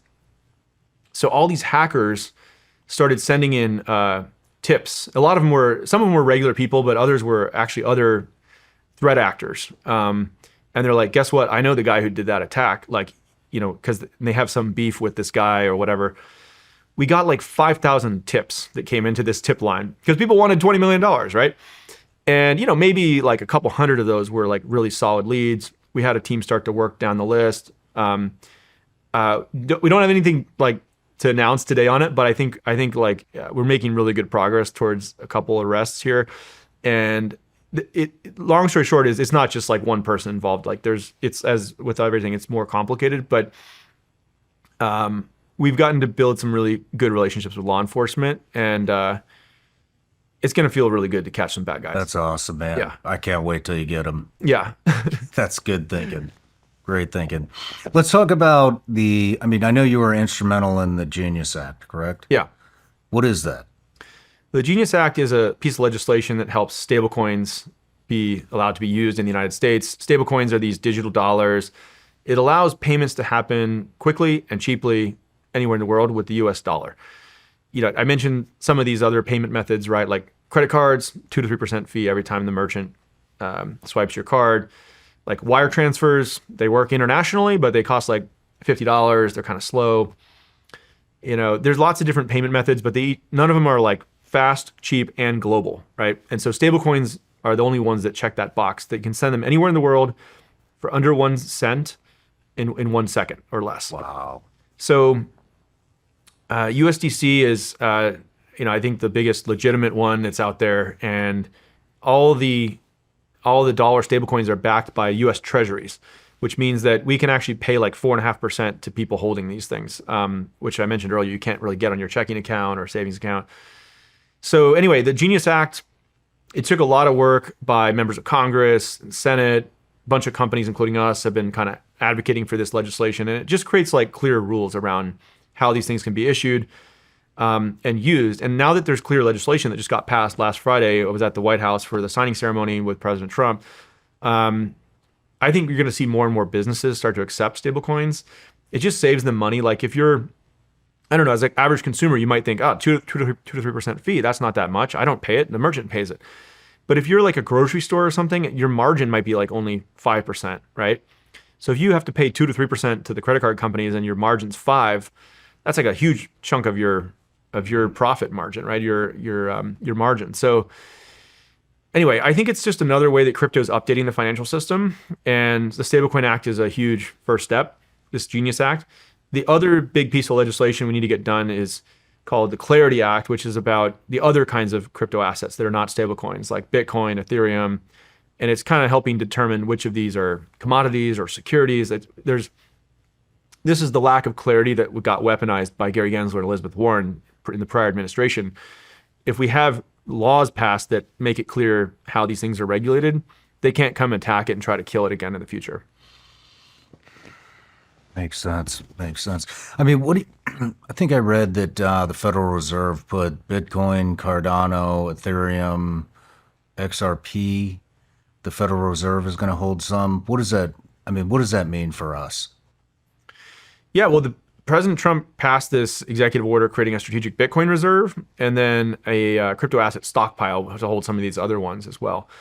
A lot of people don't know, but the U.S. actually holds strategic reserves of a number of different assets. So gold is probably the most famous one, but there's a bunch of other ones that they hold. Like there's an oil strategic reserve. There's like palladium. I think there's a bunch of like rare minerals, and so it's kind of a historic step where the United States government is saying, actually, we think Bitcoin is another strategic asset which should be held by the U.S. government. This would have been unthinkable, by the way, like 5 years ago, where the government was so skeptical of it, and now like the United States government is holding a stockpile of these Bitcoin assets. So that was a huge moment. It kind of, by the way, now that the U.S. is doing this, I think like the rest of the G20 countries and central banks are all starting to look at this. It just kind of instantly legitimized it. And President Trump, to his credit, he said he wants to be the first crypto president in the United States and certainly in the world. Like he's all in on this. He's like, America has to lead here. This is a technology to update the financial system and become a financial center of the world, which is important for American power. So he's kind of gone all in on it. And I think the rest of the G20 are now looking at this as a model to follow. Man, nice work again. Yeah. Yeah. So let's move into, I want to talk a little bit more about base. So Jeremy, my producer, who you met at breakfast, says it's the Amazon of crypto. What all is going to be wrapped up in this? Yeah. So Base is an app that we just launched the beta of it last week. People started off with cryptocurrency. They're buying it like Bitcoin, for investment purposes. Then we started to make other types of financial services like payments and borrowing and lending with things like USDC, stablecoins.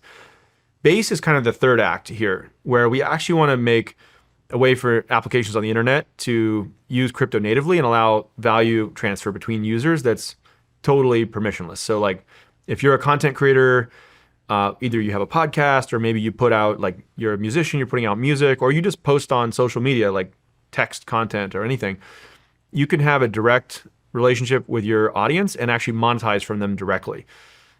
So an example is like if you make a post on Base and you put out a photo or a text or audio, video, anything, every post is a coin, right? So people can buy that coin if they think it's cool, they like it, they think it's going to go up in value. It's literally every social media post on Base, the minute you post it, it has a coin with a market cap that people can trade. And they can also buy a coin of you as the content creator. And they can say, okay, I like that post. I think Shawn's going to put out a lot more banger content. Like, let me buy his token, and you have a market cap. Like your thing can go up and down. And so it's allowing content creators to basically directly monetize their audience or their customers. It breaks, there's traditionally in the internet, there's been kind of like an ad business model for everything. Sponsorship on podcasts is one example of that. But even like Google and Facebook, they always have these ads, right? Because payments are so high friction on the internet, most of the big companies got built on the ad business model. And that means that they're collecting all your information, trying to sell it to advertisers. That's sort of how the internet happened. Now the internet has a native layer for money, and value transfer can be super seamless, like microtransactions, giant transactions, whatever. And so we think it's going to actually put this whole ad business model, like flip it on its head, where, people can directly have a relationship with their audience. There's no middlemen. And like, instead of 95% of the value going to the platforms, it's going to go to the content creators. It's going to totally flip that value equation on its head. Wow. What kind of creators are on there right now? So it's all early stuff. It's some people that are, they're putting out like video content, kind of like TikTok. Some people are putting out music. I think that you're also going to see kind of like communities form that are like around specific interests, right? It might be people who are like tech entrepreneurs or really into fitness or whatever. Like, so it's early days. It's kind of like the early days of the internet. A lot of it's like kind of quirky and weird, but people are experimenting with it and coming in at a pretty rapid clip. There's like, I think there's like 300,000 people on the wait list right now. So we're slowly giving out invites as it ramps up. But it's cool. And by the way, I should mention Base is a self-custodial wallet too. So everybody owns their own coins and their own, all the content they're posting and everything. They fully own it. They can take it with them anywhere. If they don't like the Base app, there's like, it's all based on open protocol. So you can move to another app that supports the same thing. There's no lock-in to that one.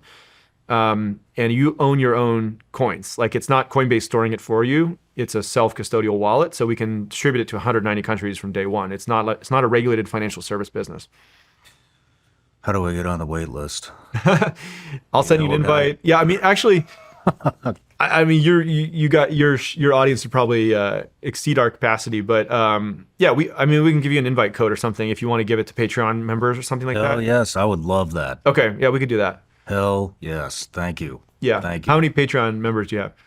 We got about 90,000. Okay, that's even bigger than I thought. But we can break it up. Yeah, break it up. Okay, we'll put it at the top tier. Okay, man, thank you. Yeah, that'd be great. And then I know you're venturing into some stuff that has nothing to do with crypto.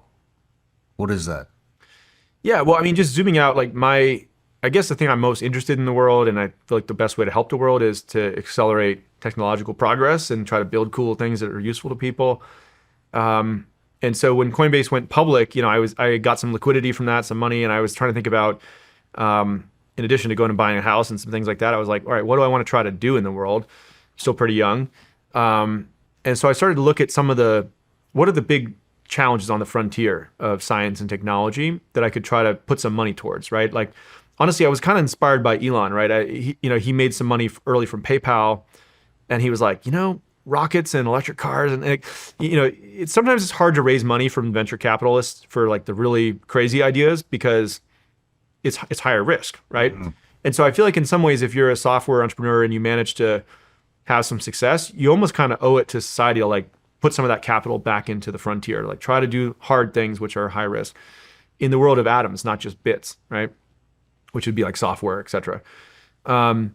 So I remember I reached out to a couple smart friends of mine. We started hosting some dinners, and I would kind of go around the table and ask people like, what are the coolest things on the frontier of technology right now that need more investment and smart people working on it? And, of course, like people talked about AI, crypto, brain machine interfaces, fusion energy. And one of the topics that came up was human longevity, right?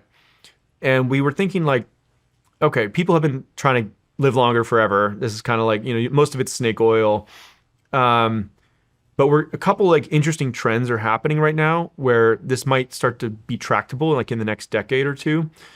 One of those trends is that like AI is coming on the scene, right? And we can actually use AI to test a lot of hypotheses and help drug discovery be more efficient. The second big trend is that there's something called single cell sequencing where you can like take an individual cell and read out the state of it. What genes are turned on and off and like what kind of proteins are going on in there. And the cost of sequencing in a cell, like its entire state, has been falling like crazy. You're familiar with like Moore's law? In the computer revolution, there was a thing called Moore's law where like the number of transistors that you could get on a computer chip, it like doubled every 18 months for a certain price point. And that's why computers kept getting more and more powerful at like an exponential pace.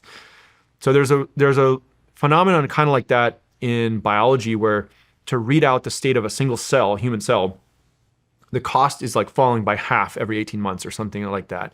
And so we can now read out the entire state of a single cell for like 5 cents US. It used to be like $500 to do it per cell. Now it's like 5 cents, and it's just going to keep getting cheaper and cheaper.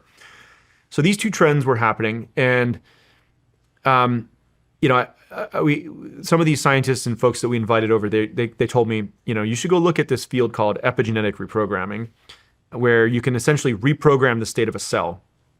Like if you had a cell that's an older cell, maybe you could restore function that it had when it was younger. Or if you had a cell like a skin cell, you could turn it into like a muscle cell or a different stem cell or like a neuron, like a different type of cell. And so we went to go look into this, and kind of like reading that Bitcoin white paper in 2010. And the more I started to read about epigenetic reprogramming, I was like, there's something interesting here. This is an underfunded kind of novel area of science that could be really high potential. Like imagine if your metabolism or your immune system or your skin cells, like we could go in there and reprogram it to restore function it had when it was younger, right?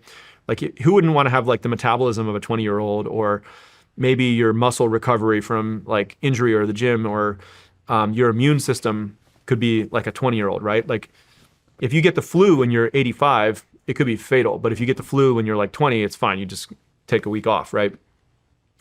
So we found a couple of the right scientists and people to start this with. I co-founded the company along with Jacob Kimmel, who is a brilliant scientist in this area, and Blake Byers, who had worked in biotech for a decade.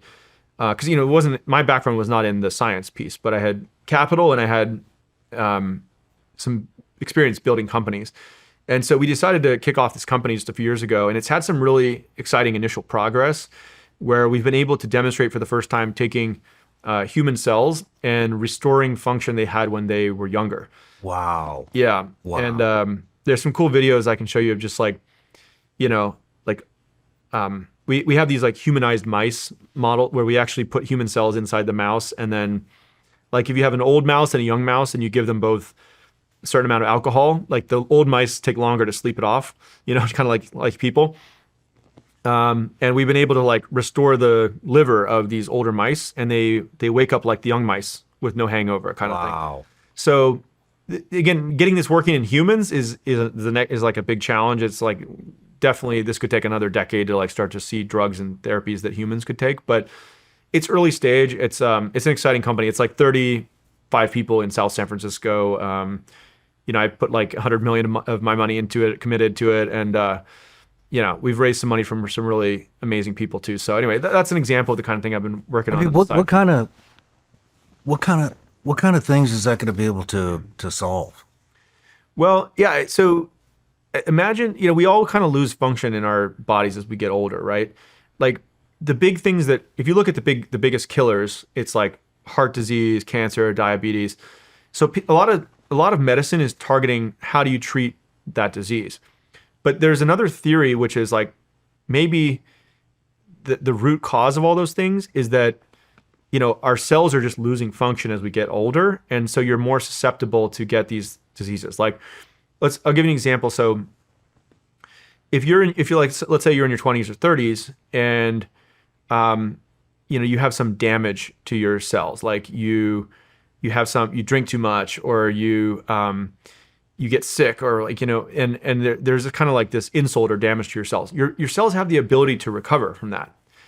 When you get older, your cells don't really have the ability to respond as well to these kinds of threats, or like, it could be viruses, or, eating or drinking too much, or not getting enough sleep or whatever. They start to lose their function. And so instead of treating like the effects of these diseases, why don't we just try to restore the function your cells had when you were younger? And it might actually be like kind of a root cause of a lot of these diseases that manifest later in life. Like if you look at all those diseases I mentioned, they're basically highly correlated with age. The older you are, the more you're likely you are to get it, right? Like once in a while, you'll see a kid, like a young person who gets cancer or something, but it's very rare. It's almost all people later in life. And so it's kind of like what you might call like a root cause, or solving a meta problem. Like if you can solve this problem, it automatically like knocks out or minimizes the effect of a bunch of later diseases that you get in life. Like you might be familiar with the GLP-1s, like these Ozempic type drugs, and that's the first time we've seen a drug that's like $1 trillion drug, where even healthy people are taking it now because they just want to lose weight. I think that the exciting thing about these longevity drugs is that if these start to work, and again, it'll take like another 10 years or more to know for sure. If these start to work, like everybody over a certain age is going to take these, because like who wouldn't want to feel like you had the metabolism or immune system or whatever, or the muscle system of like a younger person, right? Mm-hmm. That would just be more years of healthy life, to get stuff done. So anyway, I think we're on the cusp of potentially being able to make a breakthrough in this area. And it's high risk, but I think this is exactly what people should be doing. Like if you have some success in business, like try to push the frontier, right? Do something that's really challenging. So how does it work? Is it like stem cell where they inject cells into you, or?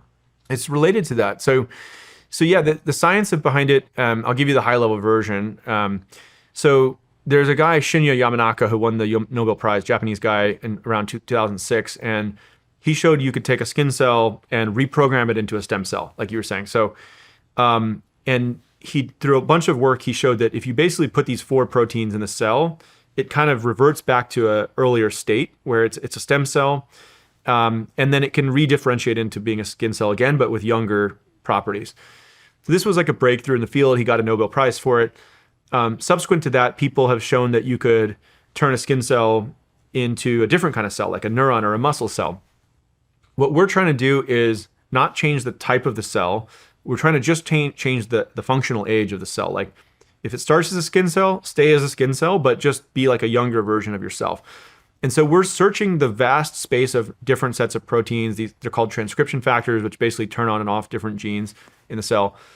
There's like a massive number of combinations of these that are potential. We've developed a high throughput screening system that can test like millions of hypotheses. And we're looking for interesting targets that come out. Like, to be honest, our understanding of the biology of it is not very good. We actually don't know why. Like, even this guy won the Nobel Prize, we don't even really know how it works, like, and why it works, but he found something that did work. And so that's what we've done at this lab in South San Francisco. We've set up this high throughput screening system that's testing millions of different combinations of these, looking for novel sets of proteins you can put in these cells that change the state of it back to like a younger cell. And we know that. So you're injecting proteins. Yeah. It would be an injection of proteins into the body that the cells absorb. Yeah. And they're delivered via this thing called lipid nanoparticles. But yeah. It's basically a way to deliver proteins into these cells, and it causes them to turn on and off different genes. Wow. Yeah. How far out do you think you are? I mean, we're going to start clinical trials on our first program probably in the next year or two in humans. And that's where you have to go through FDA or different countries you can do it in. And then we have 2 or 3 other programs coming along. So I think within like 5 to 10 years, we'll hopefully have candidates ready for, potentially someone could actually go get it prescribed by their doctor in like, hopefully like less than 10 years. But, these are kinds of things that sometimes you need to try a lot of shots on goal to get something that works, right? And it can start to get expensive the later you are down doing these human trials. Like it costs something like $2 billion and takes about 10 years to get a drug to market. And that's with a lot of failures along the way. So, we're putting a lot of capital to see if we can come up with a breakthrough here. So you're getting ready to be introduced to a whole other type of bureaucracy. Yeah, the FDA. I mean, actually, inside the current FDA, they are trying to find ways to optimize this. Because, by the way, China is making very quick progress on how they run clinical trials. And there's a phenomenon happening where sometimes someone will publish a paper, like a research paper in the US, and then apply for a clinical trial. And before their clinical trial starts, there's already patients in China with that drug in their body, because they're kind of seeing all of our papers get published, and then they can run the trial faster. So there's people like in the current FDA that are trying to think about, I'll give you an example of how we could make it more efficient. So right now there's phase 1, 2, and 3 trials. The phase 1 trial is all about safety. Like, is this thing even safe to put in a human body? And phase 2 and 3 are about what they call efficacy, meaning does it even work? So first you check if it's safe. Second, does it work? One thing we could do is if you pass phase 1 trial and it's safe, allow a doctor to prescribe it to patients while it's going through phase 2 and phase 3. I mean, if someone's at the end of their life, they're going to die in a month, and they have no other option, and we know it's safe, dude, allow them to take it, especially if a doctor. We had something like that, right? Like a right to try. Yeah. Those kind of things. But it hasn't gone far enough. That would be an example where we could really start to accelerate it. So I hope we get some of those things put through the FDA as well. Otherwise, these companies are going to start running clinical trials overseas just to get faster data back. Yeah. I mean, I know you're in very early stages, but I'm just curious. I mean, how much, maybe you have a target, maybe not. Do you have any idea how much more life somebody could experience by taking something like that? Yeah. So the initial drugs that'll come through, we hope they could add something like 5 to 10 years of life. But the real moonshot goal here is that if we get this working in one cell type, we can get it working in another cell type and another one and another, and eventually you'll be able to take a cocktail of these that kind of help improve a dozen cell types, especially your brain. That's the holy grail kind of.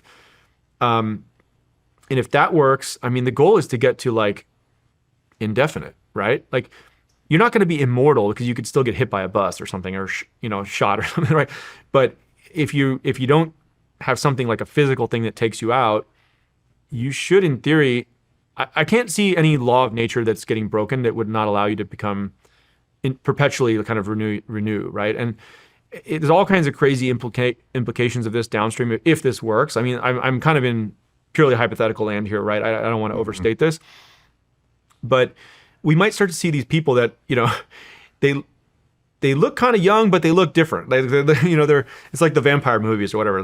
They look like they're in their 30s, but they kind of look different, like they're 1,000 years old or something, right?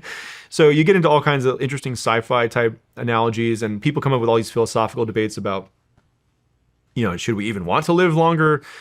Anyway, I think that curing disease, giving people the option just to live longer if they want to, these are all unequivocally good things. And so it's worth pushing on this frontier. But if it ultimately works, how it changes society could be quite profound. Yeah. I mean, do you think it would it make in would it make an older person look younger, or would it kind of stunt aging and you, like if you're 42 years old, are you gonna stay 42 years old, or are you gonna look like you're 32 years old in a year or however long it takes to work? Yeah, the answer is we don't know for sure. I mean, there are now examples of human cells that we've been able to restore. It's not just stop the aging. We've been actually able to restore function they had when they were younger. So in some sense, you can call it like reversing the aging, right?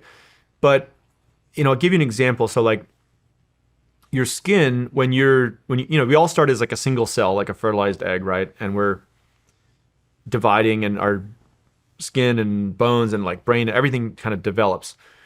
Like in our skin, we have this thing called the extracellular matrix, which is kind of like this protein structure. It's not the cells themselves, but it's kind of like, you probably heard about collagen and these different, so it kind of gives your skin like that flexibility and springiness. And over time, that the ECM, the extracellular matrix, kind of can deteriorate, right? So this is like a big open question. If we restore your skin cells to be like they were when they were 20, are they actually going to go in there and maintain and repair the extracellular matrix so your skin stays like really springy? Or are they just going to be like aged, are they just going to be young cells but on an aging extracellular matrix? We don't really know. We got to go run these experiments. Another example would be like, people who they have like scarring on their liver. It's called like fibrosis, right? If you damage your liver, it develops this kind of like scar tissue. And one of the experiments we've kind of running recently is like if you reprogram your liver cells to back when they were younger, maybe your liver cells are young, but it's the scar tissue is still there. This is still too early to say, but like some of the data we've been seeing indicates that the young cells can actually like repair or disintegrate the scar tissue. Wow. So we don't know yet, but like there's a possibility that if we actually are able to successfully restore these cells back to the younger state, that they'll just like kind of maintain and restore. Like, I'll give you one other kind of interesting data point. Like, baby, there's a thing called like, I think it's called like prenatal surgery, right? Like where a baby in the womb can actually get some kind of surgery to repair something. And when the baby's born, they don't have any scars from the surgery. Or even you see this sometimes with like really young kids, like if they get like a part of their finger chopped off or something, it's like a kind of horrific thing, but there are accidents like this. If that happens when they're really young, like 2 years old, a lot of it will grow back, right? And so our bodies, like there is something in our biology which has the ability to like regenerate tissue, to even regrow like a piece of a finger. And if we can unlock that capability in adults, like we know it's possible because it's happening when we're younger. So why can't we turn that back on? It might be possible in adults. It's not like some completely it's impossible thing. There's sort of an existence proof. It happens at some point in our life. So why couldn't it happen later in our life? That's what we're trying to find out. Do you think it could be a cure to diseases like Alzheimer's, stuff like that? It's again, we're in highly speculative land here. I don't want to like overpromise, but in theory, yes, it's possible because we don't know exactly the cause of Alzheimer's. I mean, people talk about these amyloid plaques building up and things, but when you're younger, why don't they build up? I don't know. Maybe there's certain cells in your brain that are not like the neurons, but they're basically helper cells trying to clear out those plaques and things. So if we can reprogram them to have the function they had when you were 20, maybe it does help with that. We don't know. We haven't started on we want to actually start a program on Alzheimer's and brain cells. We haven't started it yet because it's one of the most expensive ones to do in terms of how you run clinical trials. So, but we'll get to it eventually. I think that's one of the most exciting ones to figure out because ultimately, if our bodies are still functional but our brains are going, it's kind of like what's the point, right? Yeah. There's no reason to live if your brain's not there. Sorry to pepper you with questions. It's great. Newborns. I mean, stuff like Down syndrome, things like that. Is that something that this could prevent?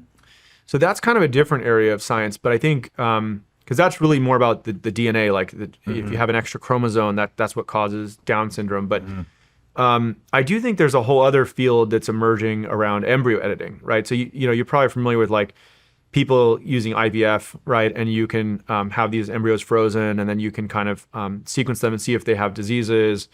or Down syndrome or anything like that. And this is kind of controversial because people have all kinds of beliefs on this about what should or shouldn't be allowed. Is the embryo a living thing or not? There's a lot of fraught territory here, but I think what's happening is that we're getting to a world where people can choose, like sequence these embryos and choose the one that they feel like has the best chance.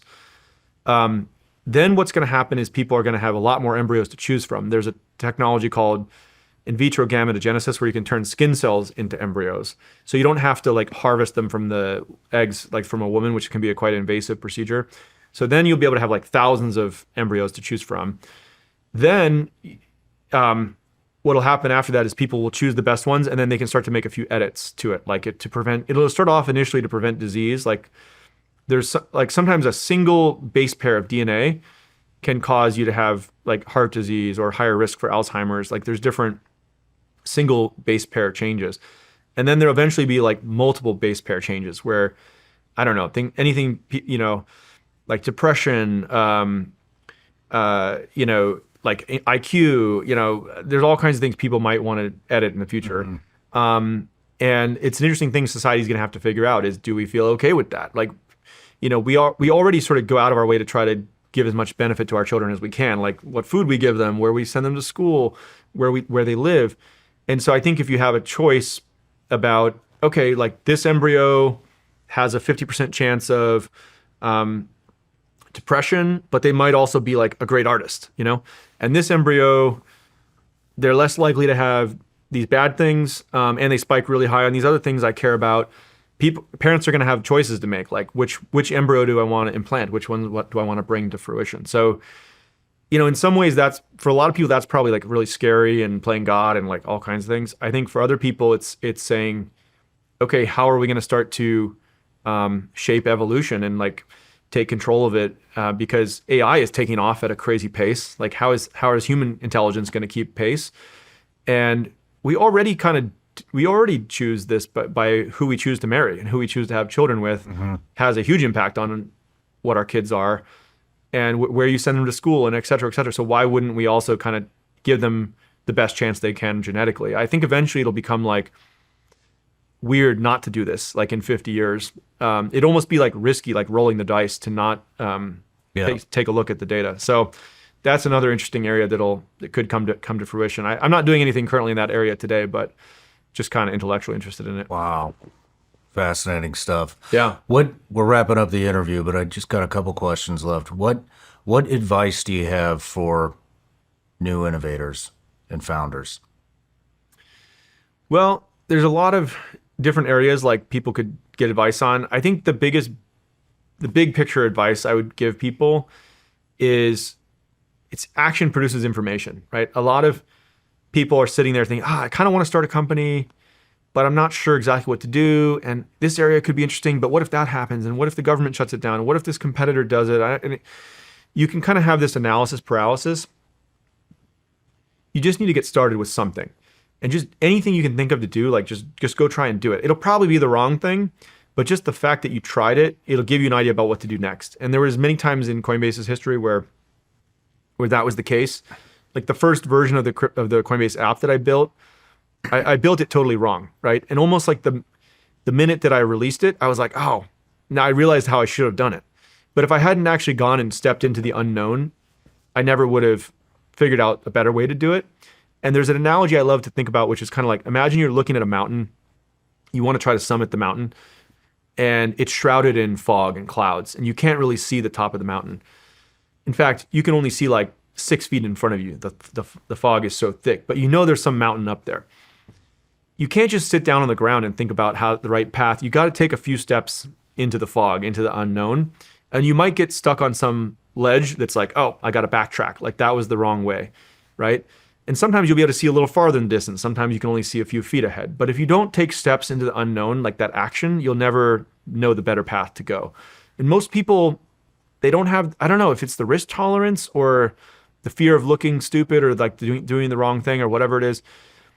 I think, they never take that step into the unknown. And sometimes people ask me like, why do a lot of tech founders have autism, I think like one of the reasons, I'm probably somewhere on that spectrum myself, by the way. But I think one of the reasons like people with on the spectrum or have autism, like our tech founders, is that they don't really have social anxiety about people thinking that they're looking stupid or dumb. Like, so it's not that they don't know it's happening or that they, but they just don't care. It's like, and so Fear is gone. yeah, like, and it's like a social, they're kind of blind to it socially, which can be funny in certain situations. Like, you know, if they just do something that they don't, everyone else thinks it's weird, but they don't know that it's even weird. But in an entrepreneurship, that tends to help you a lot. Because you're willing to just take steps into the unknown, unafraid of looking stupid, to try lots of things, and eventually you find something that works. So that, I don't know, that would be my biggest piece of advice, is just like, action produces information. If you have any kind of an idea of what to do, just do it, even if it's the wrong thing, and it'll produce more information. I love that. I love that. Last question. If you had 3 people you'd like to see on this show, who would they be? There's so many good ones. I think, and you've met with a bunch of them already.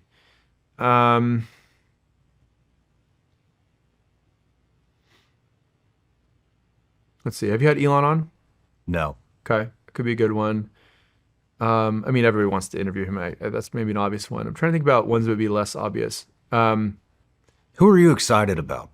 Yeah, I think I am excited about people building on the frontier of technology. So I'll give you a couple names. I think there's a guy, Keller Renato. He started a drone delivery company that's really amazing called Zipline. He's also working on another biotech company. I think he's really impressive. Have you had? I know you had Palmer on. Have you had Brian Schimpf from Anduril? He's the CEO. He's a rock star as well. I mean, they're building like nuclear submarines, like all kinds of crazy stuff now. Let's see. I mean, do you want to talk to like government people? And you'll talk to anybody. I don't know, anybody. Government people? We talk to a lot of those. Could be anybody. How about the crypto space? Yeah. Who's doing something new and innovative than that? Well, I think Jesse Pollock on our team, who created the Base protocol and the Base app, he's great. Perfect. That's 3. Yeah, that's a good start. All right, Brian. Thank you for coming, man. Thanks for having me. Appreciate the time, and I hope to see you again. Thanks for being interested in what we're up to. Yeah. Cheers.